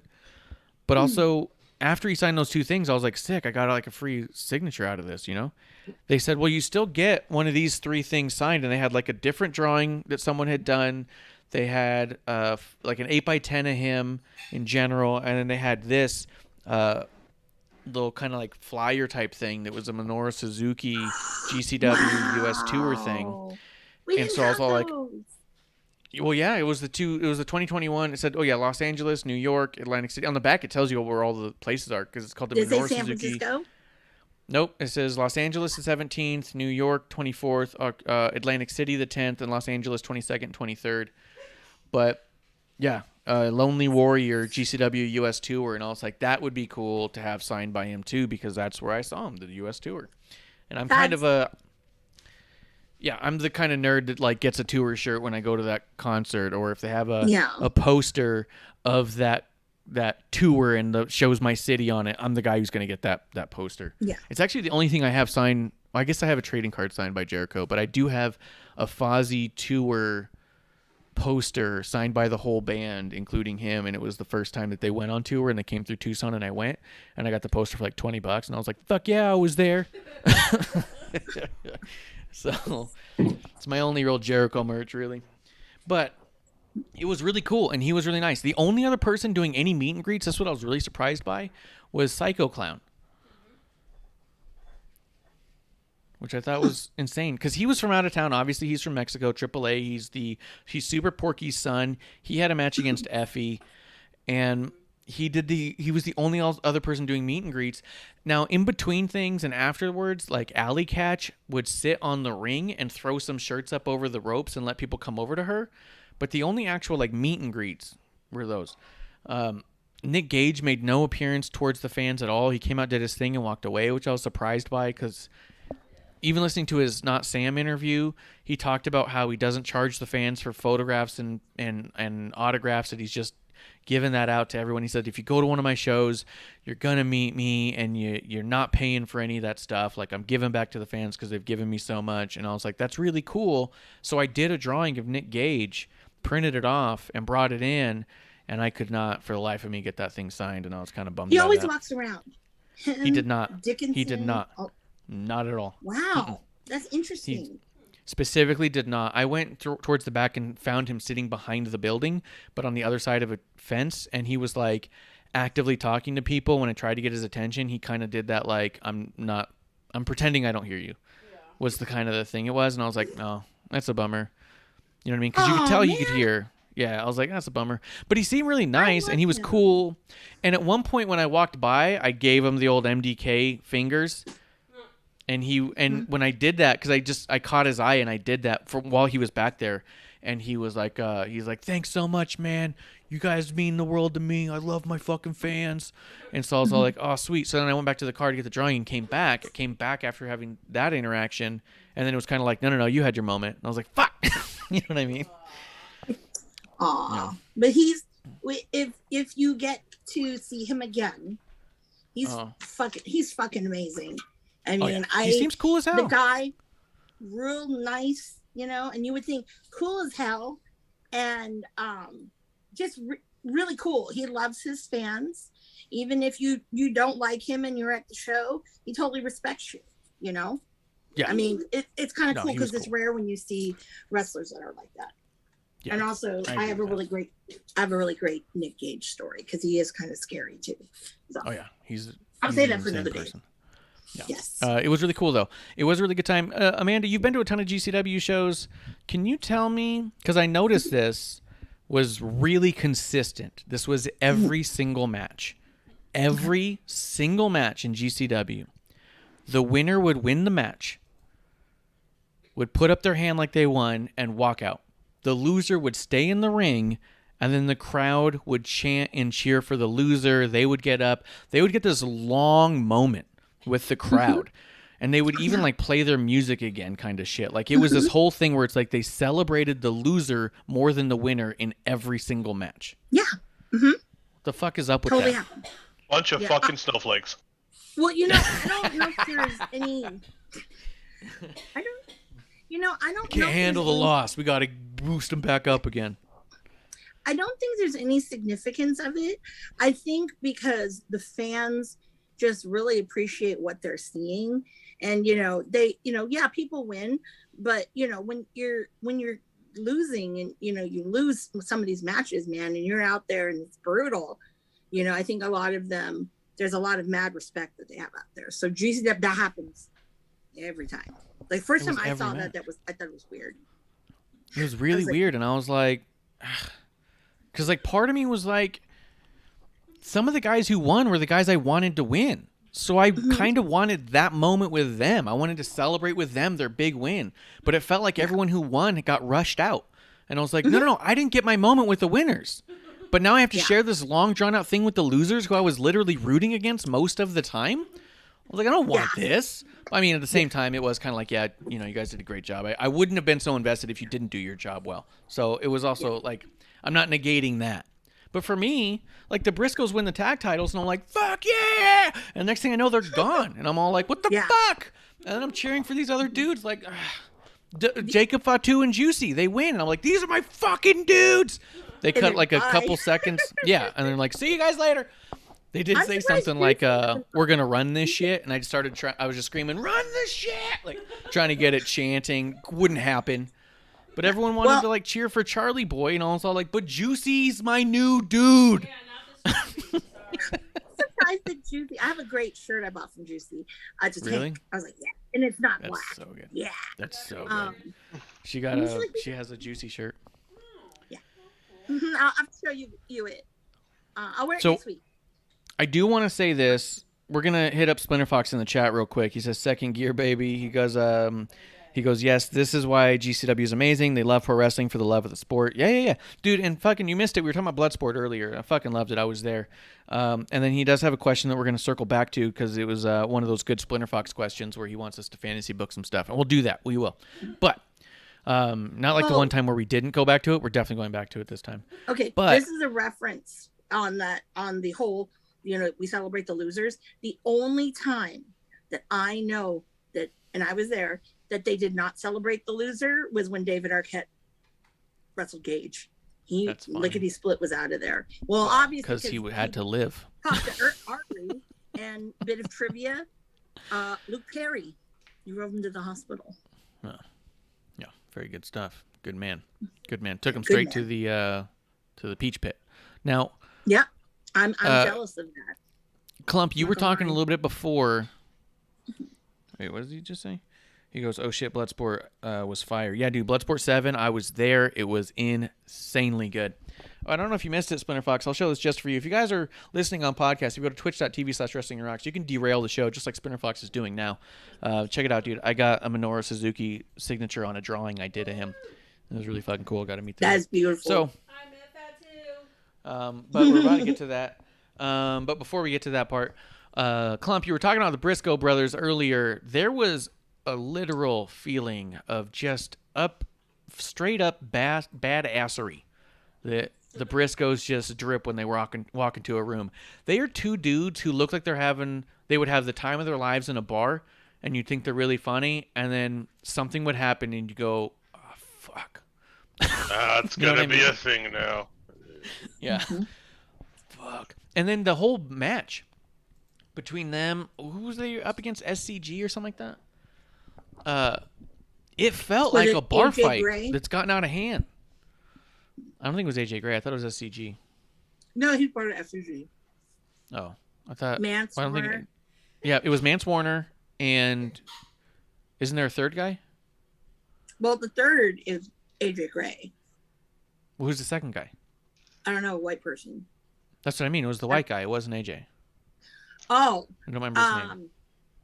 I don't remember who it is. I'm blanking right now. Okay. Yeah, I don't remember his name right now either, and that's not. I'm not trying to be disrespectful. I'm just not good at catching names that well. But they were amazing, and what it was is like, Klump, seriously, I want you to see this match if we can ever make it happen, because the Briscoes versus SCG felt like a bar fight that just got the fuck out of hand, and you felt like a patron at the bar who were like, I thought we were all having a good time a minute ago, but this is fucking getting intense, and there's no way to stop them because you're gonna get hit in the crossfires. Like, it was pretty fucking cool. And the Briscoes were super legit. The Briscoes are the only people the entire weekend between Bloodsport and GCW that bled at all. And it was intense and badass. They looked like fucking badasses. Dude, the idea that these guys haven't signed to a major contract because they don't want it to impact their chicken farm, fuck, that's legit. It's like Murdoch. Yeah, that's some Murdoch shit, man. Mm-hmm. We don't want to fuck up the chicken business. Fuck. Dude, they had an exclusive contract with ROH, so they did have a contract. Yeah, so but it was about limited. Farm, loving the Raiders. Yeah. Let's see. Splinter Fox is saying Matt Cardona too. Fuck that guy. No, dude. I brought it, but I didn't wear it when I found out he was going to be on Impact that night. I have the Matt Cardona referee shirt. I was going to wear that in the crowd, the Always Ready referee shirt. And girl was saying, so as of 25 minutes ago, there was bids for the ROH tape library from a company called TSI Realty. Interesting. And Splinter Fox says, Murder Grandpa, TSI Realty is a subsidiary of WWE. Sure. Fuck yeah. Of course they're going to put in a bid. We'll see what happens. But, like, I would think it'd be absolutely asinine if WWE and AEW didn't both put in at least a bid. You know? Yeah. We'll see. I hope, ultimately, Elon Musk buys it. No. Billy Corgan. No. Yeah. No. NWA ROH. There we go. Yeah, let's reel in another promotion. Yeah. No. Yeah. So, Klump, 100% with you on. That was the first time I ever seen the Briscoes. I knew of them. I'd seen little things. I watched part of their one-on-one match they had in the farm. They're fucking legit, man, dude. I'm so fucking behind the Briscoe brothers. So the last thing I'm going to say about GCW before we get into Amanda's cruise adventures, when we were walking around towards the end, I caught the eye of Jacob Fatu, and he was like sipping out of a cup. And like as he's walking, he's in motion, and he looks over and he catches my eye, and he sees my eyes go big. So I went, "Oh shit," because it was Jacob Fatu, and he's one of my dudes. And so I was all like, "Oh," and I kind of like sort of made a nudge, but then didn't. And then he at mid walk just stops, looks at me, and he just smiles and waves me over. He's like, "Come on, man." And so he comes. I go over there, and he's all like, "What's up, Uso?" And then he's all like, "Go ahead, get your phone out. Let's take a picture, man." And so he took a picture with me, and then producer lady's there, and she starts to hand the phone back, and he's all like, "No, come here, baby. You're gonna get one too." And goes over and gets a photo with her. And then we just talked for a few minutes. We talked about his match with Hammerstone. He talked about how much it meant to him to have that match with Hammerstone, that they came up together. We mentioned we drove up from Arizona, and he goes, "Hammerstone's an Arizona boy." I was like, "Oh, I know." But he said that he was really glad that they got the chance to do their thing because they came up together. They came in the business at the same time, and they bumped into each other a lot until actually working together at MLW. So that was like his guy. So I thought he was so cool that it made the other weirdness with not being able to meet certain people just completely fine. You know what I mean? I was like, well, I got to chop it up with Jacob Fatu for it must have been 2-3 minutes. It was a while. Yeah. He's awesome. Love him. Again, another one I've been watching for a very long time because he was at APW. Good guy. Yeah. Good people. Yeah. 100%. 100%.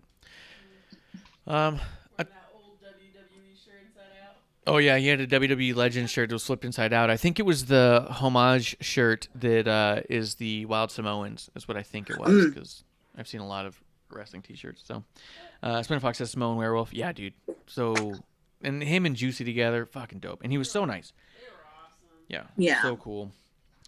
Let's see real quick. Spinner Fox is in chat too. He says, "FYI, whoever wins the bid will get the start of AEW All In. TK should throw in a bid for sure." And Grim Reaper says, "And in that moment, Jacob Fatu just made fans for life." 100%. Yeah, dude, that was it. I was like, "Oh shit, I need a Jacob Fatu tattoo now." Yeah, we were before. Yeah, I'm gonna get like a Samoan sleeve now and be all like, "What? I met Jacob the one time. I'm good now." No, don't do that. We're cool. No. I'll do the leg one. That one on the leg. Don't do that. Don't do that. Kiro says Jim Ross is gonna start a cannabis farm. Yo, but to go back to what Spinner Fox says, yeah, ROH owns All In, the first ever show that started AEW, because they put on that show, and the Young Bucks and Cody pretended that they did it, but it was an ROH production. All they did was show up and put the card together. It was ROH production. It was their ring. It was their everything. It was an ROH show. Was not their Cracker Barrel that got thrown at me. No. It wasn't a Cracker Barrel. It was none of that. And so it was just really funny that, and ironic, we've talked about it here on the show, I believe it was episode 1, about how it was an ROH production that the Elite pretended that they funded, and they got to put together AEW on the back of ROH, which, is in a sense one of the falling points of ROH. So maybe they did start the crumble of ROH there. But it would be because of that alone. That's why I mean it would be absolutely asinine if both companies didn't put in a bid for that library. I could see them putting in a bidding war too. I could see WWE trying to run that markup, being like, make them pay fucking $3 billion for it. Get that guy. Get that crazy guy. But Splinter Fox saying selling weed and barbecue. Dude, barbecue flavored weed. Done. Honey weed. Honey mustard weed. Klump, That'd be good in vape form. That sounds Chipotle ketchup weed. Come on. Come on. That was my GCW experience. I wanted to talk about it a little bit. Let's get to it a little bit more. Amanda Jane, you were on the Jericho Cruise. Yes, I was. This is my second time of 3. I went on the original. And before you go, if just so everyone knows, actually someone downloaded All In on YouTube and you can watch the whole show. That's funny. If you have not seen it. And that was you? Clump's like, I just did that right now. Oh, I did it a while ago. It's a thing. There you go. It's a thing. And yes, you'll see me quite a bit. You actually, during one particular match, yeah, that was kind of a highlight. But anyways, so the Jericho Cruise is very interesting. They do it on Norwegian, and it's basically what you would think it is. It is a boat full of tons of wrestling fans. Now, number one, the first one didn't sell very well, even though they had a great card. I mean, like, you got everybody pretty much on there, the whole elite, you know, SCU. So it was those people we know and love. Cabana was there, things like that.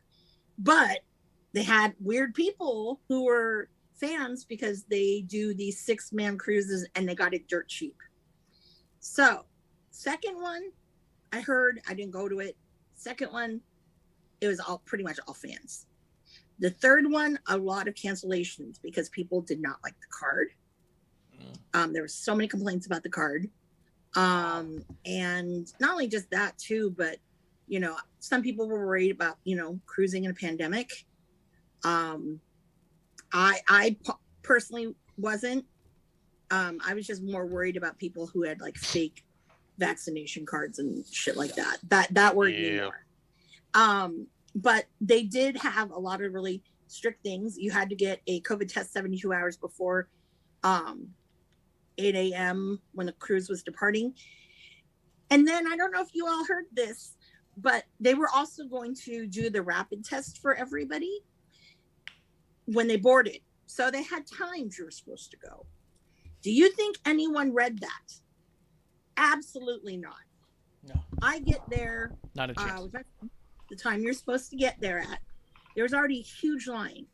It took me 2.5 hours to get the swab, and they were in a they were in the terminal, and it was hotter than Hades. They had no water. It was awful. And then especially when, you know, you had a guy who doesn't wash his wrestling shirt, you know, yeah, it was bad. Some people waited up to 7 hours, and it was all because the CVS people, there were only 4 people doing it.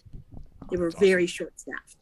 So the boat did leave late. That was another complaint everybody had. And 6-man was good. They gave us a credit for that. They gave free alcohol packages because, you know, like, sorry, this kind of took so long. So a lot of drunk people, more so than normal. A lot of people getting sick everywhere. But let's actually talk about really what it is. So it's 4 nights, 5 days of wrestling fun. They have matches. This time, I didn't like how they set it up because you'd have wrestling for an hour, then all of a sudden you'd have something else, and then wrestling was 2 hours long. So, and they didn't tell you who was wrestling and when. So for me, that's shitty. So for me, you know what, I want to go to the specialty restaurants because, you know what, the food, if you've ever cruised, was shitty. NCL's the shittiest food, you know, and so all we were at the buffet, that's all we really were eating until the last night. Someone told us you can go to floor 8 and there's nachos. I'm like, what? And it was closed. And so we're like, shit. So that was a real bummer with it. Now, of course, when you look at the card, you've got the wingmen, you've got part of the Dark Order, you know, Cabana, Evil Uno, and Stu Grayson. You have FTW without Taz and Hook. You got a lot of not star names except for, you know, the best friends. I think that was probably, you know, the Orange Cassidy, that was probably, besides Jericho, like the star. And it was interesting. Everyone did wrestle at least a minimum of 2 times. Marsh, you would have hated all the wrestling because it was very comedic based. Yeah, you would have hated that sounds right. Yep, you would have totally hated it because the first match that started us off was DJ Drake and Colt Cabana. That match, I will say, was really fun, and it was actually pretty good because then it went downhill at that one particular time. I will say that I am now sick of hearing Judas. Can we stop doing that, please? How many times did he play it? I'm like, no. And watching Fozzy, all of their songs sound like Judas to me. Yeah. The only time Fozzy was really good is they do this on the cruise, every cruise, is they do a cover night where they do all covers, and it was really amazing. I was like, well, yeah, because they're really just a glorified fucking cover band. So it's, oh, you should do this. Yeah, but whatever. But he also has another band that he made during quarantine. It's called Quarantine, okay. That he did it with like Luke Bryan. Luke Bryan was not on the boat, FYI. That's funny. But they were actually, his little band was pretty. They were, I thought, were better than Fozzy. So there was that. These cruises are very interesting. You see a lot of things that you really don't want to see. You smell a lot of things you really don't want to smell. And a lot of the times the wrestlers aren't walking around. But one in particular was trolling me the whole cruise. And it really was getting to me. I was like, why can't it be anybody else? I'll let you guess. Oh, yeah. Was it Cody Rhodes? No, he wasn't on the boat. Danhausen. Danhausen. No, he's a creep for sure. Twice. You saw him twice? I saw Danhausen twice walking around. He's totally in character when he's got that makeup on. But no. Yeah. You know who it was? Motherfucking Will fucking Ospreay. Ocean Spray. I swear to God, I was on the boat not even 10 minutes. I put my stuff in my cabin and we went to go eat because I was starving. Next thing I know, he walks right by. I'm like, really? Really? Does he have to be the first person, the wrestler, first person I see on this damn thing? Yeah. Yeah. So that set the tone, I think, for my trip. Because I would see him everywhere. We're eating lunch and he sits down. There's a table of wrestlers that were near us. And he sits down and he's like in my vision. And I'm like, oh, can someone like sit in front of me, please? Like one of my friends, I'm like, can you move your body? Because no, I'm going to kill this man. Well, I didn't kill him. I actually was nice once because he and I made eye contact. And he ate a lot of ice cream and was very drunk the whole cruise. So when he started walking towards me, because he was like, oh, fuck, I can see it in his eyes because he knows. I was like, well, hey, Ocean Spray, how's it going? And he goes, oh, Marty girl, it's going good. And I'm like, under my breath. We just don't like each other, but it's fine. So that was interesting. And then he was hosting karaoke one night. And the first cruise, Marty hosted karaoke. Now, I'm not saying this because, I'm Marty girl. Mm-hmm. Marty did a hell of a job. He was out in between every song, different beer in his hand, talking, whoever, like if it was a fan coming up and singing, he would talk to them. It was really cool and interactive. Ocean Spray was barely on the stage. Mm-hmm. Someone had said because at the time he had like 20 drinks and was like not moving, but I don't know. Can't confirm that. He's dying of alcohol poisoning. I'm sorry, folks. Oh, that would have been great. That would have been great. Because then, I'm like, I didn't do it. He did it to himself. Anyways, so if you're ever interested in going in one of these, this is what you're going to expect. They did this time do a photo session. Like they're getting worse and worse, right? I mean, because the first cruise, weren't the wrestlers all over the place and it was big name wrestlers? No, they weren't. No. Really? You never saw, the only people I would see around, I would see SCU, all three of them. Hangman and I literally crashed into each other and we ended up on the same deck. So I saw Hangman quite a bit. I saw, who was it? Who else did I see a lot? And it was annoying. Matt Taven and Dalton Castle. That was very annoying. Marty was like the MVP of the cruise because they're making him do everything and he was running around like a goose. Obviously I saw Cabana a lot and Jay Lethal. Jay Lethal always had an ice cream cone in his hand. I heard the second one, the only people who were out and about were like Darby, Guevara was kind of out there. At the time, Darby was, he was married to Gigi Dolan. So she was obviously with him, and there weren't that many because once they're done with the show, they all just congregate on the 14th floor the Haven, and which is pretty much the big suites and stuff. You do this time. You did see some of them around. However, if you were up at like 3-4 in the morning, yeah, you did. And most people are already asleep because it can be very tiring. You know, in the sun and watching wrestling or trying to hold a spot. But this one in particular, it was very interesting because some people were really social, some people were really not. And it was interesting. But what they did do well, that they didn't do well on the first 2 cruises, is they had a photo session and an autograph session. There were 2 photo sessions, and they timed it. So everyone got to go to Legends 1 and then Legends 2. Legends 1 was Ocean Spray. He's not a legend. And Rock and Roll He's not Express. even remotely Now, a I legend. did see Ricky Morton everywhere with his wife, and he's so cute, and he's so nice. Oh my God, totally nice. We were like talking to him for like a half an hour at one point.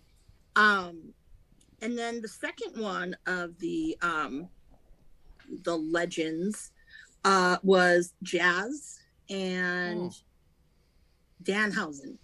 Danhausen's not a legend. He's not a legend at all. So I don't know where that came from. And then they had AEW photo sessions. So they split it. So one was Hobbs, Anna Jay, Jake the Snake, and Colt. The other was Orange Cassidy. I can't remember. I know Orange was on it, and then other people weren't significant enough. But what happened was you would only get to pick one. And if there was time remaining, you could go back and see if one of the other ones had tickets left. My session, Anna Jay, the tickets were gone. And surprisingly, Colt too. That was weird. Like, really? Yeah, it's surprising. You Colt? shouldn't have any fans.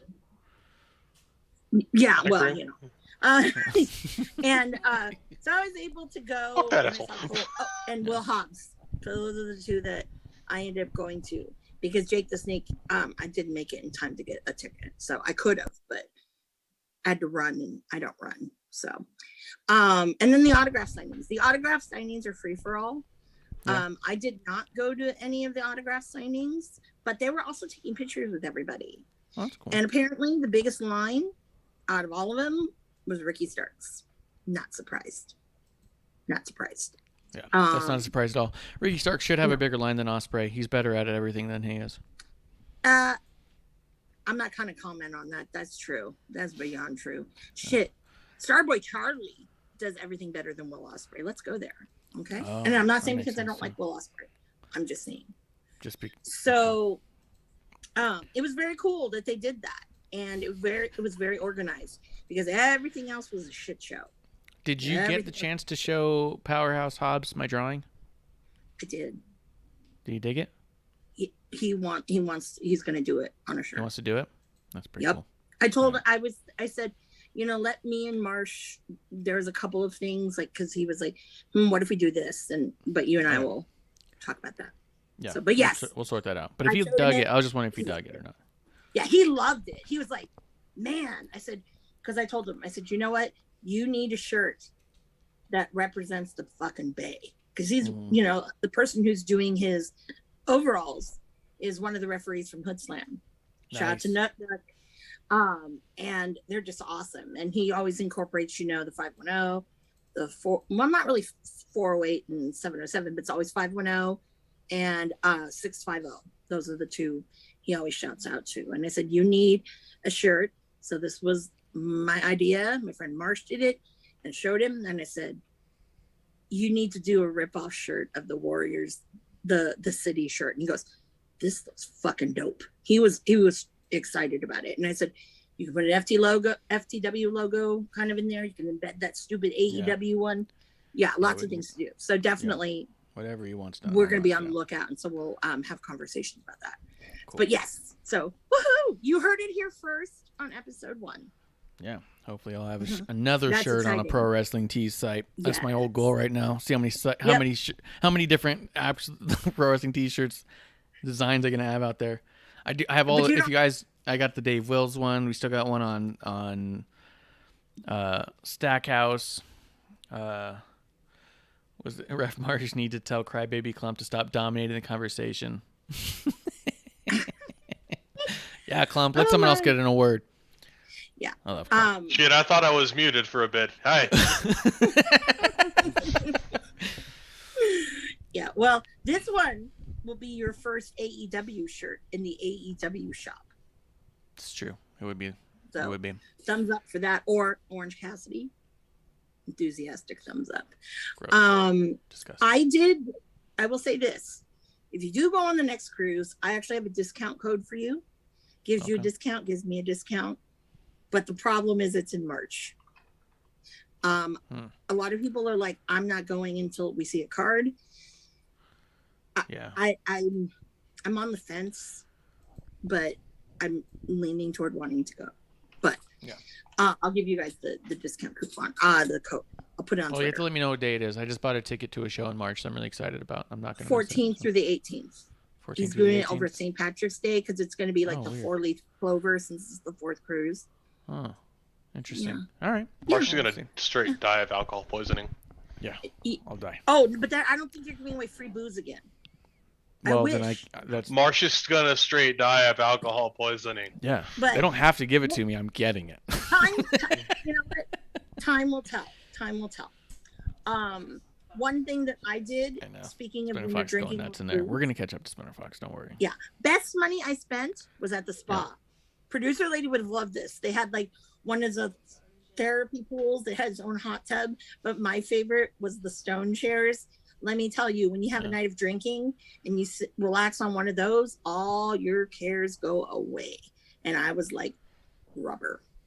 Yeah. So that's She was talking to your producer about a spa interaction that she had there. She had a stone chair. You ever had a stone chair? There's like mosaic tiles and stuff like that. That sounds painful. It is not actually. But you did a bunch of spa stuff out in Italy or Ecuador. Or was it El Salvador? Oh my god. Let me turn on. Hold on. The Philippines. The Philippines. No. Not the Philippines. No. It was El Salvador. Wow. That's a big difference. Oh yeah, crazy That shit. is what you think. Because crazy shit happens in. Oh. Sorry. Wait. What did I miss? What did she say? Sorry. The spa. What about the spa? It was a pass. You could go every day. You can go as long as you want. That's dope. That's pretty one sweet. of the days I was in there for 3.5 hours because I fell asleep on the stone thing. But man, when I got up, I had no back pain, no neck pain, no nothing. I used to do that all the time. El Salvador, I got one massage a week, and I would straight up just like start snoring. I just fall asleep. I'm like, oh, this is the best. The massage, skip that shit. That day pass in that little the Zen area was the best money. And I did upgrade and bought these body scrub things. Amazing. I only used it once on the boat and just a little bit. That's awesome. So I have I brought home. So I'm excited about that. But anyways. Oh, by the way, sorry. Mm-hmm. I was really mad I couldn't find my Carmella eye mask for my flight to LA for Bloodsport or for the GCW because I'm pretty sure it said like let me fucking sleep and I couldn't find it. I was so mad at myself. Oh man. Damn. I was hoping that because they give you gifts every day and I was hoping that there would have been like some kind of like face mask, but they didn't do it. So the first day we got a Chris Jericho Chris Jericho bobblehead, Le Champion of the Seas. And yes, he is dressed as a ship captain with the hat and sunglasses on. Yes. The second day, we got a really cool deck of cards. I have not opened it, but I saw what they look like online, and they're actually pretty dope. Can I ask how much was this? How much was this cruise? Well, I went by myself. So, and I had an inside room, which I loved because it would get pitch black in my room. So sleeping was great. For me, and I did this last minute, it cost me about $1,800. Okay. I mean, but that was me by myself and all the taxes. Cruise, that's not terrible. You could get You can get it cheaper too. There's ways, like if you have 3 and whatever in your cabin, because most people aren't in their cabins. Me, Harley was in the cabin. So, you know, I could have slept on a deck. And then they gave us a luggage tag, the triple whammy one.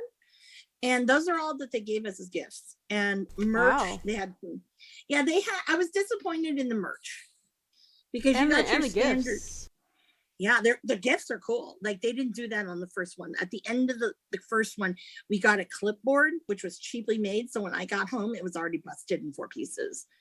Yeah, it was like the cruise list, you know. So I was like, I mean, besides the little gifts, did you feel like you got your money's worth for, like, I don't know, wrestling and all that? I think I did, because, you know, I like comedy wrestling. I get to see Ricky Starks like wrestle a bunch of times. He brought his ass out. So, you know, right there, that's the cost of admission. Did you say act or ass? Ass. All right, because I know you're an ass woman, so I don't know. Well, you know, he does this spot on the Indys where someone pulls his trunks down and his big old booty is hello. And he told me he can do it for AEW, you know, he can't be Stroke Daddy. But oh no, Orange Cassidy pulled them things down and there was like a gasp over the crowd. And everyone was like, oh my God. A woman next to me was like, am I seeing things? I go, nope, he has a fucking great ass. I'm like, nope, you're not seeing anything. Yeah, it's beautiful. You're seeing it all. It's beautiful. You're seeing it all. So that was fun. He did a match with Chuck Taylor where they went all around the deck. Chuck Taylor tried to kill him in the pool by, you know, shoving Ricky's head in the water a couple of times. Don't like you, Chuck Taylor. Yeah, but it was fun. It was fun. But the merch I was a little disappointed in, because you have your standard, okay, Jericho Cruise with, you know, the little logo with him doing a 3, whatever. There were not a lot. There were pretty much no individual shirts unless somebody did something special. So that means, and then also all the bands had their CDs and, you know, 8x10s. There were no 8x10s of wrestlers. There was nothing. But I did score 2 things that I absolutely loved. And one is typical. Can you see it? Or no? It's a Colt Cabana shirt just for the cruise. And it has the date. And, you know, Grand Bahama Islands. Splinter so, you Fox know, is in the chat talking a lot of shit on you, by the way. Yeah, we're going to catch up on that. Oh, We're yeah. gonna do it one at a time. So this one represents probably the 49th shirt I have of Colt Cabanas. So just so y'all know. He told me that too. I didn't know that statistic. Now this shirt, I'm wondering if I'm going to sell this to my friend, because if I sell it, I want triple the money. And you'll see why. This was for the main event.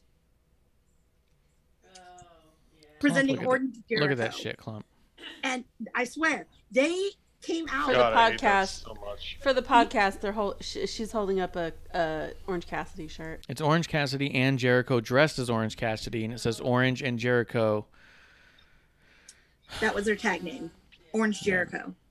And I will say that I thought that was the cutest thing, because when I saw that, I'm like, you're going to get my money, because because that was just cute. That one sold out right away, unless you wore a small, but that's not me. So those are the shirts I got. I got one of the posters. I didn't go to the autograph signings because I didn't get them signed.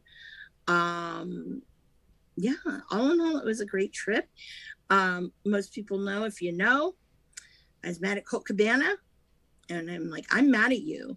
The first thing I said to him, and he goes, I know. Do you know how many people have told me that you're mad at me? People, wrestlers. Word travels fast. So word is out.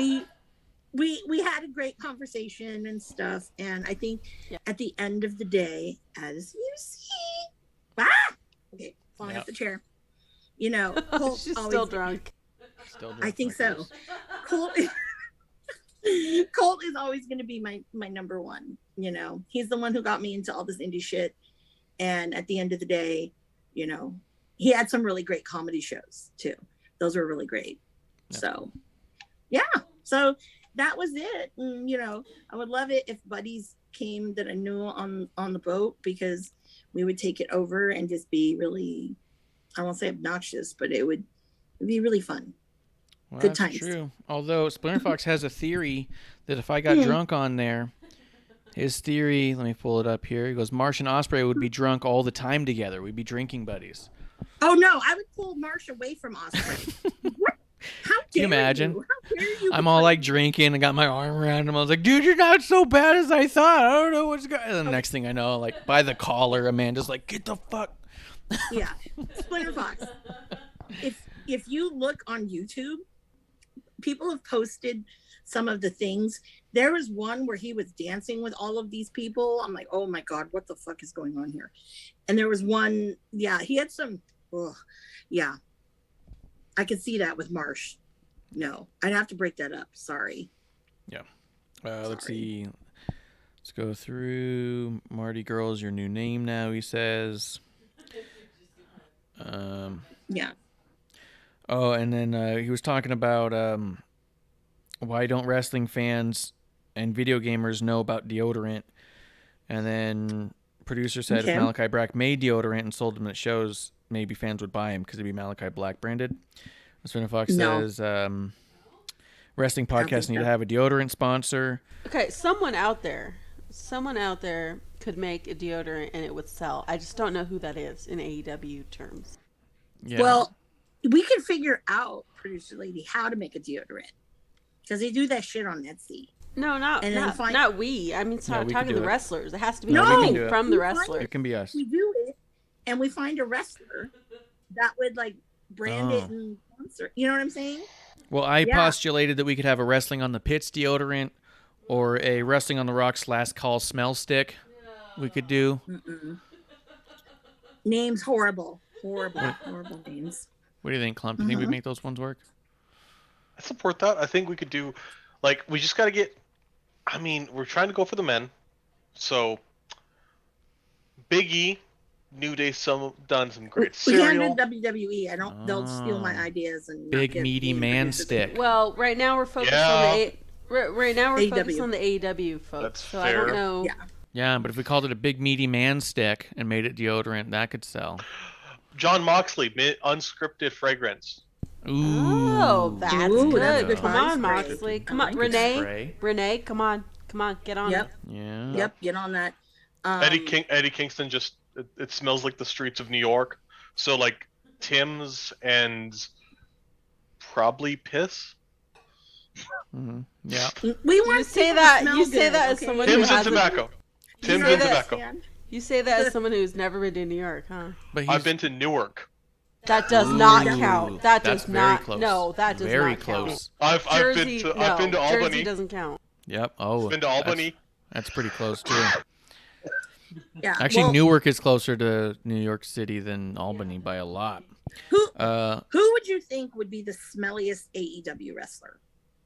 if Angelo Dawkins makes his way that way, I would say he's pretty up there. Anyone from Evil Uno for sure. That dude smells. There's no way he We doesn't. don't know. Look at him. We're big guys. We understand this. Like big dudes, we got a fun going on. I don't know why I was gonna say Abaddon. Abaddon, she probably smells. She's crawling out of the sewers. Abaddon was on the boat. And let Hmm. me tell you, when she wasn't in wrestling Abaddon, she actually was in whiteface and had really great makeup, goth makeup on. Wait, She's so Whiteface? I'm sorry. Yeah. You Well, you know what I mean, threw me like, off completely. Whiteface? That's it. Well, you know, She I had call it pale whiteface 'cause makeup. It was that pale, geisha kind of look, Yeah. Yes, That's what they call that's it? white That's face. good. Okay. That's what Sure. they call it. You know, Yeah, that sounds right to I'm me. I didn't make this shit up. No. Marco's smell that's- looks like he smells like a foot. He, All right. he could smell like now a foot for we're getting sure. too negative. Come on. Yeah. We're just but- trying to find someone who can sell deodorant by being smelly to Evil begin Uno, with. I don't think I was smells. talking positive. You took it. It in a is. We're trying to make negative them money. Yeah, Marco Stunt could sell like our travel-sized deodorants that are TSA compliant, Ooh. and then Luchasaurus could sell the large-sized Yeah, ones, I think he smells. Yeah. He would smell. like a bigger foot. Yeah, he Jurassic would smell. Funk. I feel like Jungle Boy would have a good scent. Oh, yeah. I don't know. He does. He's Yeah. got like a wonderful natural musk. Yeah, we'll call it Jungle Craw. No, you made What? it terrible. Oh my Oh. God. Jungle hole. You know who I Jungle don't think would Mist. smell Jungle good? Mist. How about that? Yeah. Jungle Funk. Jungle. John Silver. All right. John you guys are all Silver. He horrible could at be this. smelly for sure. All right, let's move Yeah. on. Come on. What? I'm just saying. But I We're can just tell trying you, to help. I can tell Go you ahead. this: Colt Cabana does not smell. If you were to buy wrestling gear from him, yeah, it will. I'm Yeah. just saying. I was gifted a jacket, and ooh, it smelled like professional wrestling, so I had to use vodka to get the smell. Somas who? and anger. Who? Did she say she had to use vodka Yeah. to get it? Yeah, vodka neutralizes it. Yeah. Yeah. I got spray Absolutely. bottles. That's why I I drink bought so much of it. vodka. I'm not It using neutralizes me. I don't know. I feel like this was a good Jericho Cruise, is what you're saying. You know what? I had fun. I had fun. Met a lot of really cool people. Good. Also, what I would like to say is there is a lot of support for Marty coming back as far as fan wise. One guy and I had a Discord for about an hour. He was saying, this fucking cancel culture and blah blah blah, and I'm like, brother, totally no. And then actually one person who's a wrestler who is very supportive of Marty coming back is Colt. I was like, Colt, I was either go here or I was going to go watch Marty in Puerto Rico. And he goes, So, Marty's wrestling again? He's like, I'm really glad. He goes, he needs to. You got a bum deal. I'm like, so it doesn't look like he's coming back to AEW is what you got from the vibe? well, right now he's going to be wrestling in Puerto Rico a couple more times. Mhm. Bless you. And was- I believe eventually he is going to go to AEW. I think they just have to work it out, because if you can have Punk and Cabana in the same backstage area, Mhm. there's no reason why you can't have Marty Scurll there. Mhm. And I think what Cabana and CM Punk went through was a hell of a lot more dramatic and, to be quite honest, toxic than anything else. No, I can see that. Let's see. Well, in the chat a little bit, there was some deodorant ideas Splinter Fox has. Orange Sea Citrus Punk. Darby Coffin Drop Woods Fresh. MJF, I bet he is from Long Island. Lucha Bros. Sports Beer does say that has you been to Fairbanks though? He's trying to get everyone to go to Alaska. It's been his thing lately. Why are you getting people to go to Alaska? Because that's where he is, and so he just wants friends. I've been to Alaska on a cruise. Okay. And I'm glad I lived did, there for a because while. It's pretty cool. Alaska's melting. It's going away. It's not the same. Yeah, it'll melt away. Let's see. We got Lucha Bros, Lucha Fiesta Blast, Scorpio Sky's Men of the Year Fragrance, Sting Winter is coming. That would look like Old Spice, I think. Sammy Guevara Smell Like a God. Matt Hardy Smells Like Money. Kenny Omega Best Bout Deodorant. He's also got that other shit. What's the other? He's got like performance stuff. He's got like Kenny Omega's got his own PEDs out there, and he's doing his own thing there. You can just put it under that brand. Fuego del Sol, Kill Your Smell with Tornado DDT. Well, he's also losing all his matches, so Yeah. smell like a jobber. But Job out like that scent. yeah, job out that scent. Yeah, so that's cool. I'm not surprised a ton Jungle of people Boy, Welcome canceled to the Jungle. because it was also funny when you're all like, "Hey, is there anybody you want me to try and get something signed for?" And I was looking through the roster with you, and I was all like, "Man, I don't think I would go on this." Like just looking through it, and it was kind of was what it was. But it'll be cool to work on a thing with you for Hobbs' sake. Let's talk real briefly.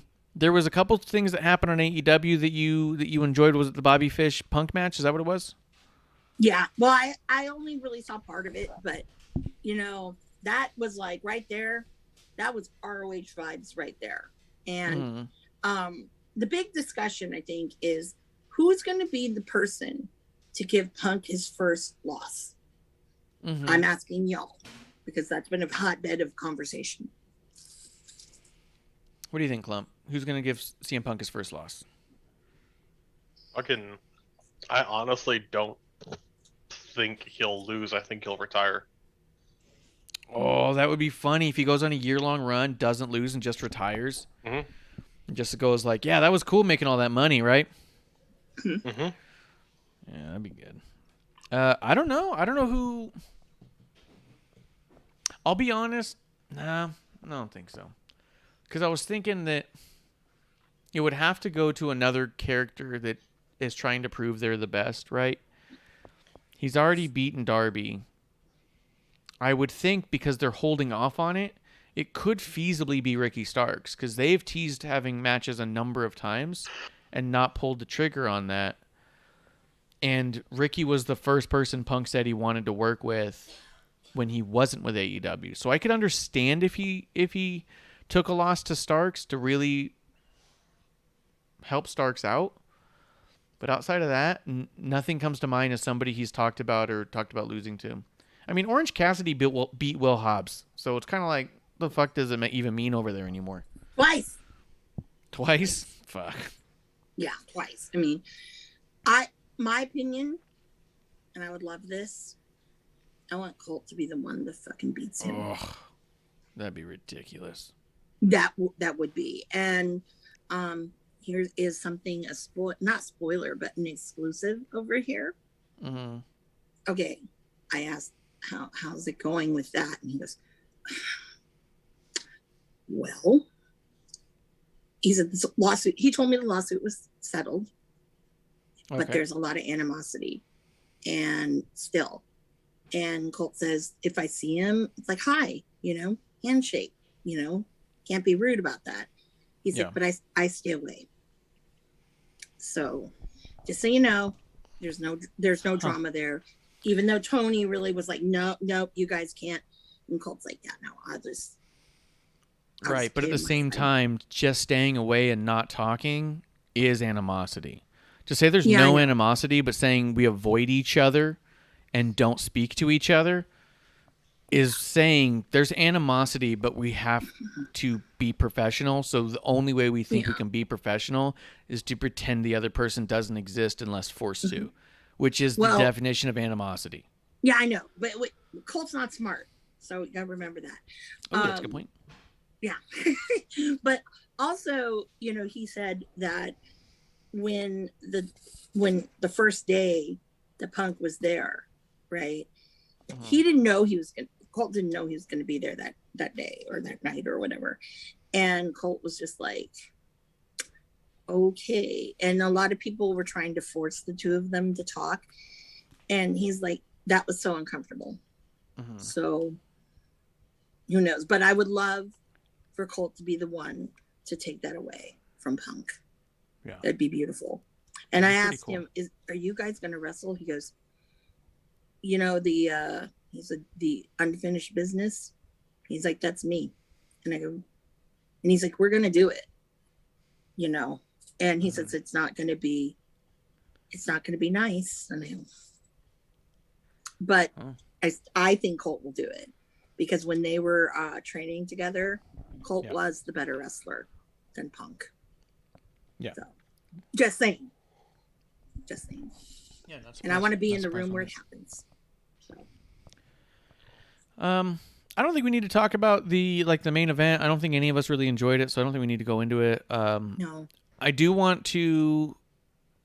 I mean, we won't be dragging on much longer here, but I want to mention Halloween Havoc. Overall, I enjoyed the show. I liked LA Knight's spot. But I'm really glad for Mandy Rose, and I do really like Toxic Attraction getting all the gold in one foul swoop. I thought that was done really well. I love a good ladder match because I love that it also always protects the loser from losing their title. Like, they didn't lose it, they just didn't win it, and there's a big difference there. I was really impressed by the women's ladder match, thinking to myself that there's a lot of women in there who have not been on televised ladder matches, who we've been talking about seem very new. They all pulled it off very well in my book. Oh yeah. And then Mandy taking the win. It was, I mean, how amazing is this? Mandy's been with the company since 2015 when she got through Tough Enough. And she's finally holding gold. And all the different tag teams she's been in and all the singles runs she's had, she's never held any gold. I'm really excited for her. I think I know that I think Klump said that he thinks that she's not one of the greater talkers even in that faction. I think her talking has gotten so much better in the past year in general. I'm happy to see her where she's at right now. And I thought the match was great. Yeah. Klump, did you want to weigh in on any of that? I agree with you overall. I think it was a decent show. I think the ladder match, holy shit, EO. Yeah. Like, Yeah. Oh my God, EO. your job's to take the bump. The bump.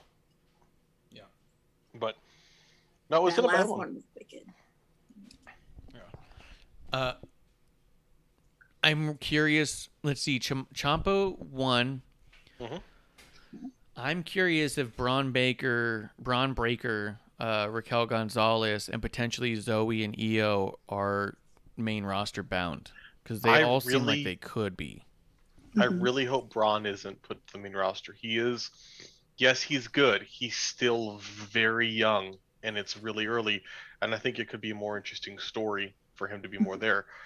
I will say they really don't care about Cameron Grimes. Oh, he's really fallen from grace for sure. It's been like That a whole month, Cameron it's Grimes like, damn. backstage stuff, the Johnny Gargano stuff, I didn't even pay attention to. Like it was, but all in all, overall, the matches I thought were solid. MSK, I think they could be main roster bound as well. They should have been, or should be. And I don't think the NXT crowd deserves them. The fact that they get booed ever is a fucking travesty. I hate that crowd. So Solo Sikoa made his debut out there looking like a badass. Yeah, he's And the- badass. And the crowd started chanting Usos. Yeah. And I was like, fucking Yeah. stop. Like, what are you trying to prove? That you're smart? That you know he's related to the Usos? Can you let this man be him? He literally named himself Solo and goes on Twitter saying that I don't need anybody. I run alone. So he can distance himself from the family name right now. Like, for whatever reason, let him fucking do it. Like, I don't understand this. Like, oh, don't let him get away from that. Like, they don't chant Steiner Brothers. You know what I mean? At Breaker. Yeah. Like, I what the mean, fuck give are you it trying to time. prove? Yeah. Yeah. But the boos from MSK, I was looking on Twitter today and I have to find the original thread, but apparently it's Izzy's parents. Yeah, that's the rumor that it has to do with Izzy. And I don't understand that because it's like,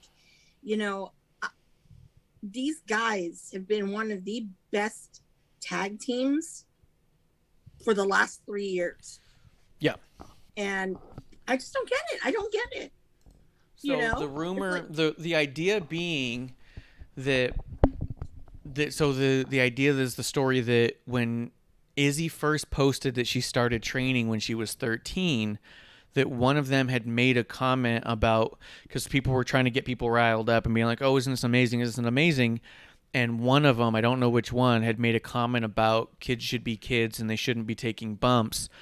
Let her take her time and get there when she gets there. Like, don't rush the process. And they looked at that as shitting on her and not being supportive of her. And so it was this thing where when they came over, it's like, oh, those are the guys who don't support Izzy and don't want her to succeed and stuff. And it's like, what? That's the overall story in all the versions that I've read. That's kind of what I've pieced together there. But yeah, I don't know. But either way, I think they're too good to be in NXT anyways, and I think if the crowd's going to boo them, then fuck them. Give them to a crowd that will accept them because they deserve that. Mm-hmm. Let's see here. Hold on. I think I know who it was. Let's see, real quick. I'm gonna hit the chat real quick because I missed some of it. The app wasn't open the right way. Let's see. But Splinter Fox was talking about the best one. Adam Page, don't smell like horse shit. That's a good one. Or just call it cowboy shit. Yeah. Yeah, not cowboy shit. Yeah, not cowboy shit. Deodorant. Splinter Fox says Jungle Boy should be the one to beat CM Punk. I could see that, but I also think it would be a waste because they've done a lot of big wins for Jungle Boy and never done anything with it. It would just be another notch on Jungle Boy's belt that means nothing in 2 months. I think they need to do more with Jungle Boy than just give him one big win every 6 months. Yo, I got one. You got one? Page wins the title from Omega. CM Punk challenges Page. Page over Punk. Oh, that'd be Good story, good. long story built up. how better to establish them by that. Yeah, because they dropped the ball on Page so many times, they could really use something to actually say, no, he's legit, and we're going to take him legit. Because he's been coming off as such a fucking clown for so long, and they've been real start-stop with him, and the crowd is still super behind him, but the booking just isn't strong there. That could be a really strong victory that could be a sign of the company backing a dude who just they really seem... They should have. Yeah, they should have from the beginning, and they seem to be dropping the ball with a lot. So that could be a great one. Yeah. Cinderbox does say, if Brian does, I'm going to be pissed. Oh, if Brian beats him. I don't like Brian's spot in AEW right now. He is getting so much, and if he wins this tournament, I'm going to flip. I don't know what's going on with Brian right now, to be honest. Let's see. We all don't want... I don't want that. No, I don't want that. I want fucking Eddie Kingston to beat him. That's funny. That's hysterical that you think that's even an option. I know, but that's hysterical. You know what? Eddie needs something, some credibility. It's too late for him. He's lost it all. He's got no credibility. He's done for. I know, and it's he's just gonna wait out the clock now. Yeah, but he's done for. That would be a nice way to at least get Eddie some positive momentum. Yeah. Yeah. I don't think so. Now that I know that you AEW fans don't want Daniel Bryan to win this, I want him to win the whole fucking thing and take the title. Yeah. Clump's like, get him. Let's see. If anyone should have the title, is Hangman. I'm sorry, right now. Oh yeah, for sure. I mean, yeah, he should have had it a year and a half ago. That's over for him too. Yeah, just put it on the only real champion they have in the whole organization. Put it on my WWE guy. Fucking let's do it. Let's go. Let's get back to business the way AEW's always done business. Put it on a former WWE champion only. That made me sad. Splinterfox does say, sheesh, I haven't seen an NXT forever. There's so much other wrestling that is happening. GCW, G1, AEW, MLW is back. Yeah, I watch MLW as well. I watch NXT and WWE. I see about half the GCW stuff. I pick and choose what I want, and I've got no desire to catch up on AEW at any point. Let's see. He goes, shout outs I let Amanda tell me when I should tune in. Sona Fox says, shout outs to Trey Miguel for winning the X Division title. I saw that. That was cool. That was cool. Cool kid. Love it. Yeah. Let's see. And then he goes, they were just looking out for her. That is messed up. Oh, it was Nash Carter. Oh, yeah. That sounds like something he would say, because I know Des would not. Yeah, 100%. And that's what I mean too, Splinter Fox. That's what I thought. I was like, it's a completely reasonable thing for a person to say. It's the same way Pee Wee football doesn't allow full tackle, because you can't be having kids get concussions, man. Yeah. So 100%. It was, and look at any of the Sasha Banks or even Alexa Bliss or Bailey meet and greets that people post online all the time. A bunch of the young girls saying, I want to grow up and be a wrestler. I want to be a wrestler like you. Oh, how do I start training? All of them always say, well, wait till you're 18. They all start with, once you're 18, then do this. They're very, very adamant about kids not training to be wrestlers. I think it's like you said, man, they just want to look out for these kids. They don't want them getting concussion. Why? What they say in wrestling all the time, what we hear from the legends, is everyone has a bump card that only has so many bumps in it. Why start it at 13 and get you 5 years of bumps before you're even allowed to legally wrestle for a company? Yeah. You're 5 years in, and yes, you might be explosive when you get out, but how many years do you have more, right? Like, you'll have a longer, more sustainable career if you're, for one, physically fully developed, 2, not concussion prone, and 3, allowed to be on TV while you're doing it. So, yeah, I agree. There were 3 other people who agreed with Nash Carter. That was Lindsay Dorado, Chelsea Green, and the last person, if you're not, taking his word, then I don't know. You guys are fucked up people. But Lance Storm. Oh, yeah. If anybody would know. Mm-hmm. Yeah, exactly. Lance is the man. Exactly. But also, too, you should also not have your child train with pedophiles that are convicted. Yeah. Owen Grimreaper says Amanda and Ospreay's interaction is better than the Marsh and Jacob Fatu interaction. Yeah, she won that weekend. Yeah, I guess I won that weekend, but I don't. No. No. Will it make me a fan? No. But seriously, fine. the first That's a time I good point. saw him, One earned a fan. I like threw up in my mouth. Seriously. I'm like, oh. Yeah. All right.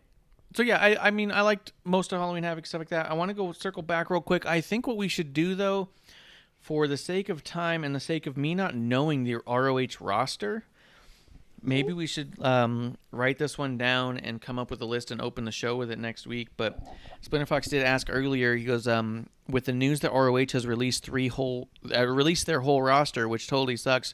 What 5 wrestlers should each company sign ASAP? WWE and NXT, Impact, NJPW, and AEW. So we'd have to basically. Right now. Okay, you do yours then. Okay, so going to obviously New Japan's a little different because some of those guys already work New Japan, like Brody King and whatever, because he went to the dojo. So that I'm not gonna use them. I'm gonna talk about the big 3. I see people like a Matt Taven and Mike Bennett. I see them going back to Impact. I see that with Maria. Totally see that. I also see going over to Impact. Oh God, I'm like blanking on his name. I see him. I'm like, oh yeah. I see the Bouncers going there too. And as far as WWE, they're gonna try their hardest to get Gresham, Bandito. Here's my concern about Gresham. Is we got to see him this weekend at GCW, and he's fantastic. He's also 5'2". Yeah. Yeah. That was an evil laugh. I know. Yeah. Clump's all like, Yeah. this is good. I don't see take the wee Gresham. fuck. Yeah, I don't see Yeah, Gresham in a ring against Roman Reigns anytime soon, if I'm being honest. Well, he's fought some pretty big dudes, so. Oh yeah, he's Yeah, I think fantastic. Yeah. But he's 5'2". When he walked by Yeah. me, I was all like, "What the Hey. fuck?" Hey, you know what? Maybe Short people 5'2". do great things too. They can. Yes. But still, even Daniel Bryan was like 5'9". If Daniel Bryan's gonna tower you and dwarf you, it could be a physical issue. Like, I mean, Rey Mysterio got it done, right? But also Rey Mysterio was an anomaly in all of that. Like, that's what made it so fantastic. Well, He's I very think his good. shit's bigger than 5'2". yeah, but He's I'm not also saying- jacked. He's a big buff dude. So Yeah. he's got the body. He's got the Rey Mysterio SmackDown era body. But I just think that being that size, it's gonna make things come in question. You know what I mean? I just don't know if WWE would scoop him up. We're not asking him to face Walter, okay? Because that's like, that's like, yeah, no. But I see them taking that because they really don't have a good technical wrestler. Or if I'm wrong, please tell me, because I don't watch the other stuff. But at least on NXT, there's none. I think another one that will probably go to WWE would be Jay Lethal. I think that they bring him around because he brings a lot of veteran leadership. Yeah. Great on the mic, etc. The ones that I really want to go to AEW is I think Shane Taylor Promotions should go. I mean, I'm sorry, but they lack some people of color on the roster. Yeah. And I think that would be great.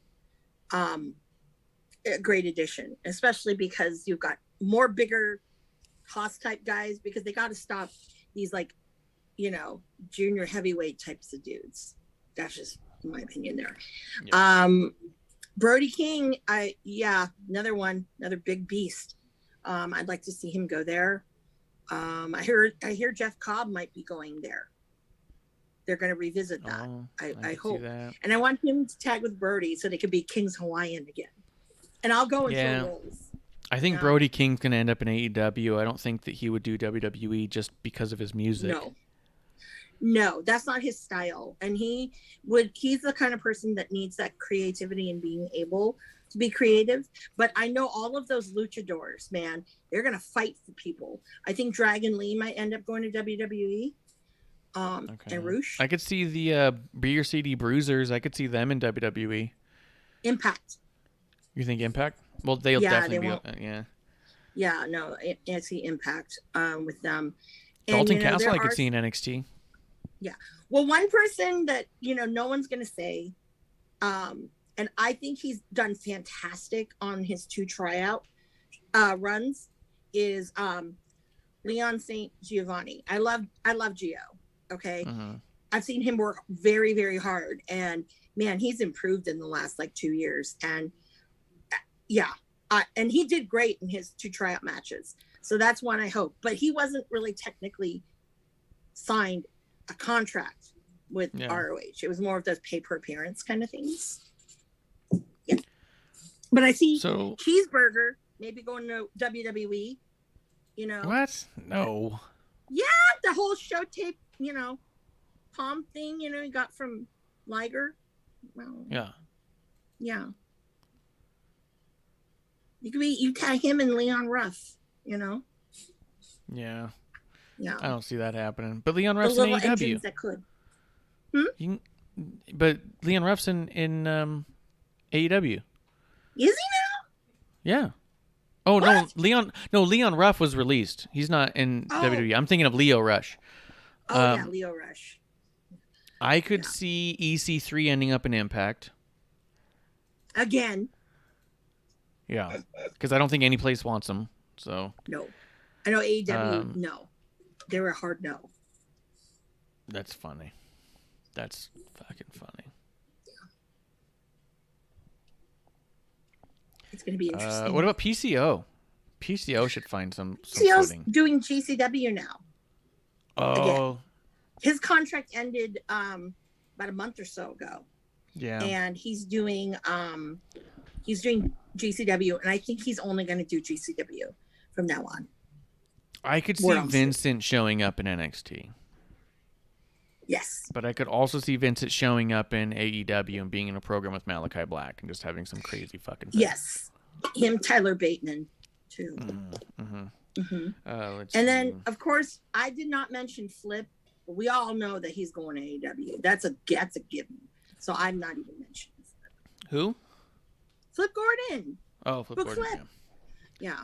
Oh, they do have a big roster. The Briscoes, man, I want something big for the Briscoes. They're just so fucking legit. I would love the Briscoes in AEW. They're not going to go WWE, but that would just put another dimension in the AEW tag roster because they have way too many flippy floppy guys.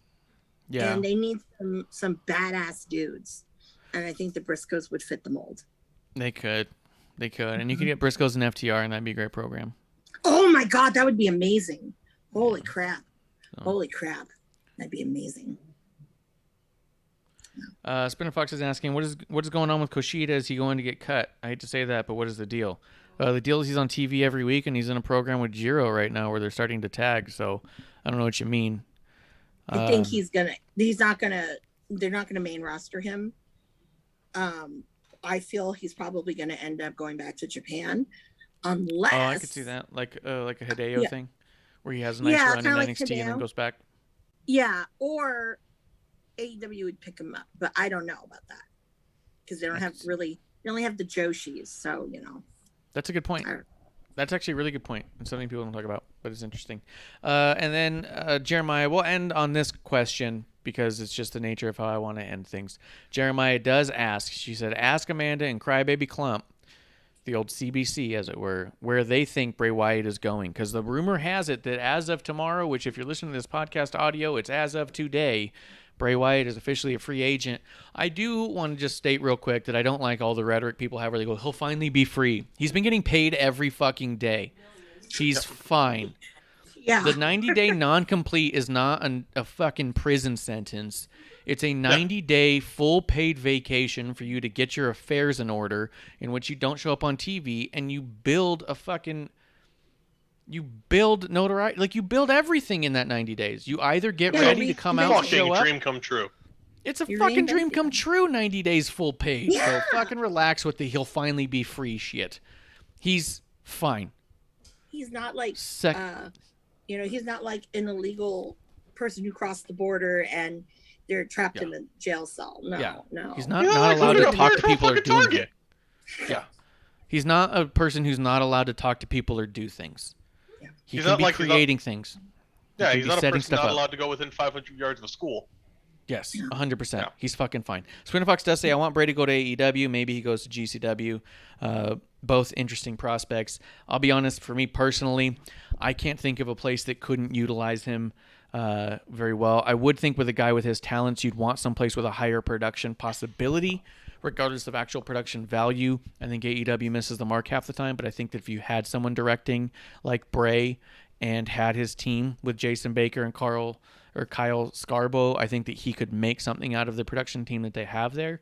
So I would think he's going to do the most out of that. If not, I'd just like to see him in Hollywood personally. And there was a picture of him and Baker outside of Warner Brothers. Yeah, and the rumor sheets all said that it has to do with the fact that he had LA project and Hollywood projects lined up before he was released, and that he was following up on some of those things. So it also is possible. But at the same time, does a non-compete clause matter if you're going to be making movies? Either way, starting with Klump, where do you think Bray Wyatt is going to pop up next? I think it'll be AEW, which I'd be excited for. If only because I want to see more of him on a week-to-week basis, and it's kind of hard to see him anywhere else. I mean, Impact, yeah, they got a thing, but whatever the fuck it is. I'd like to see him in AEW. I think it could be cool. I've liked what they've done with Malachi Black, so they do have an ability to make someone a little bit more serious. They're trying. Yeah. So I like that. I'm cool with it. That or I don't know. I think it'd be pretty cool if he just did his own shit. Mm-hmm. Yeah. Amanda, where do you want to see him? Obviously, I think AEW's the place. Now, I really think that just so these guys can get serious again and not goofy, is have him lead the Dark Order, because then it's kind of like tribute to Brody. And not only that too, but there's so much creepy shit he could do with the Dark Order and make him a little bit more serious and and mysterious at the same time. Or even shit with Malachi Black. But I love the Malachi Black stuff so much, and I think that this would add a different dimension, because honestly, I think people are sick of this fucking Kenny Omega Young Bucks bullshit. I know I am. So I want to see things that are different, and I think that's why I'm really liking Malachi Black. Men of the Year, it's kind of stupid right now, but they could do better, and I really think that that's where he should go, and let him run that creative of it, because I think that there's some really fantastic things he can do with it in honor of his friend too. So I could see that. On the note, Splinter Fox saying with GCW, it occurred to me that is where Giancarlo is. And Giancarlo and Bray Wyatt working together on some stuff could be pretty fucking cool. Yeah. Giancarlo's a free agent.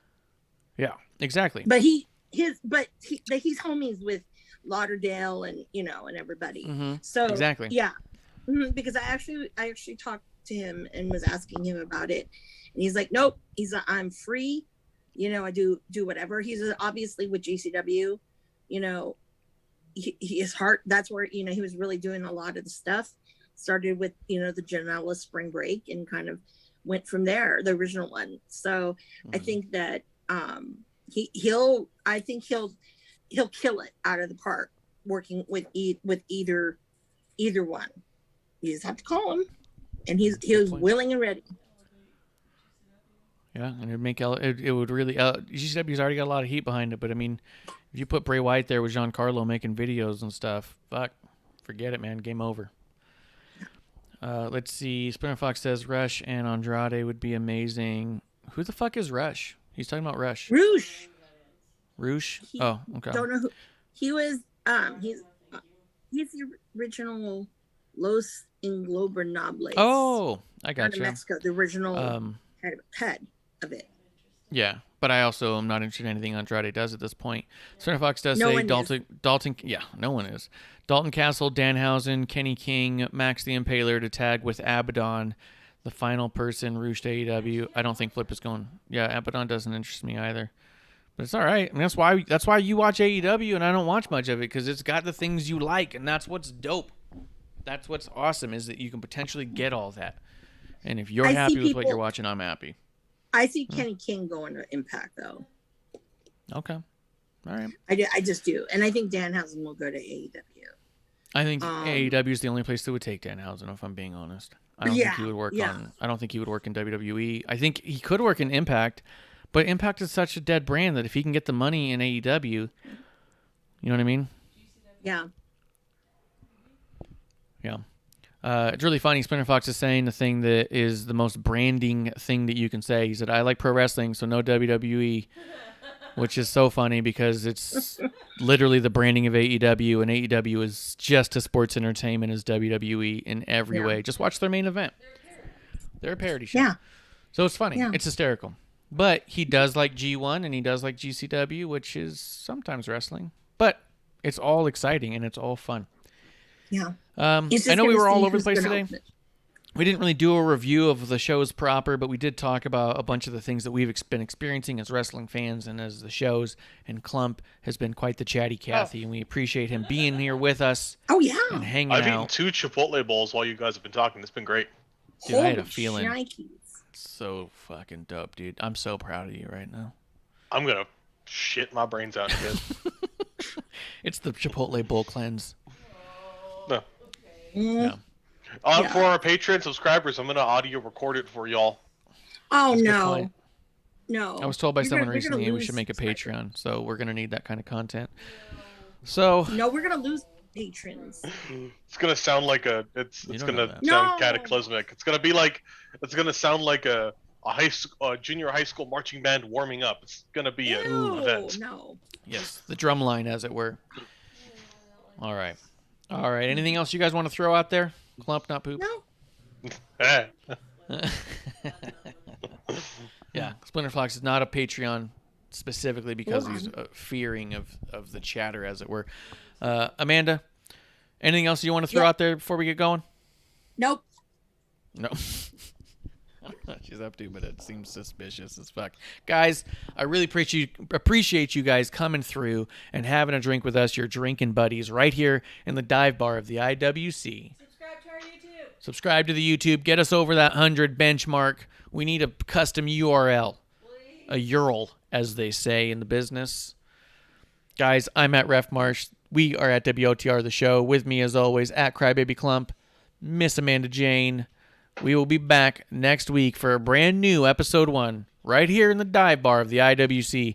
Guys, that's the last call. Y'all have a good night. Hey, producer lady here. Thanks for tuning in. Continue to support us or buy us a drink by following and putting the I in subscribe on Twitch. Or subscribe and review our podcast on Apple Podcasts or wherever you listen to us. Cheers! I would never have a drink with wrestling on the rocks.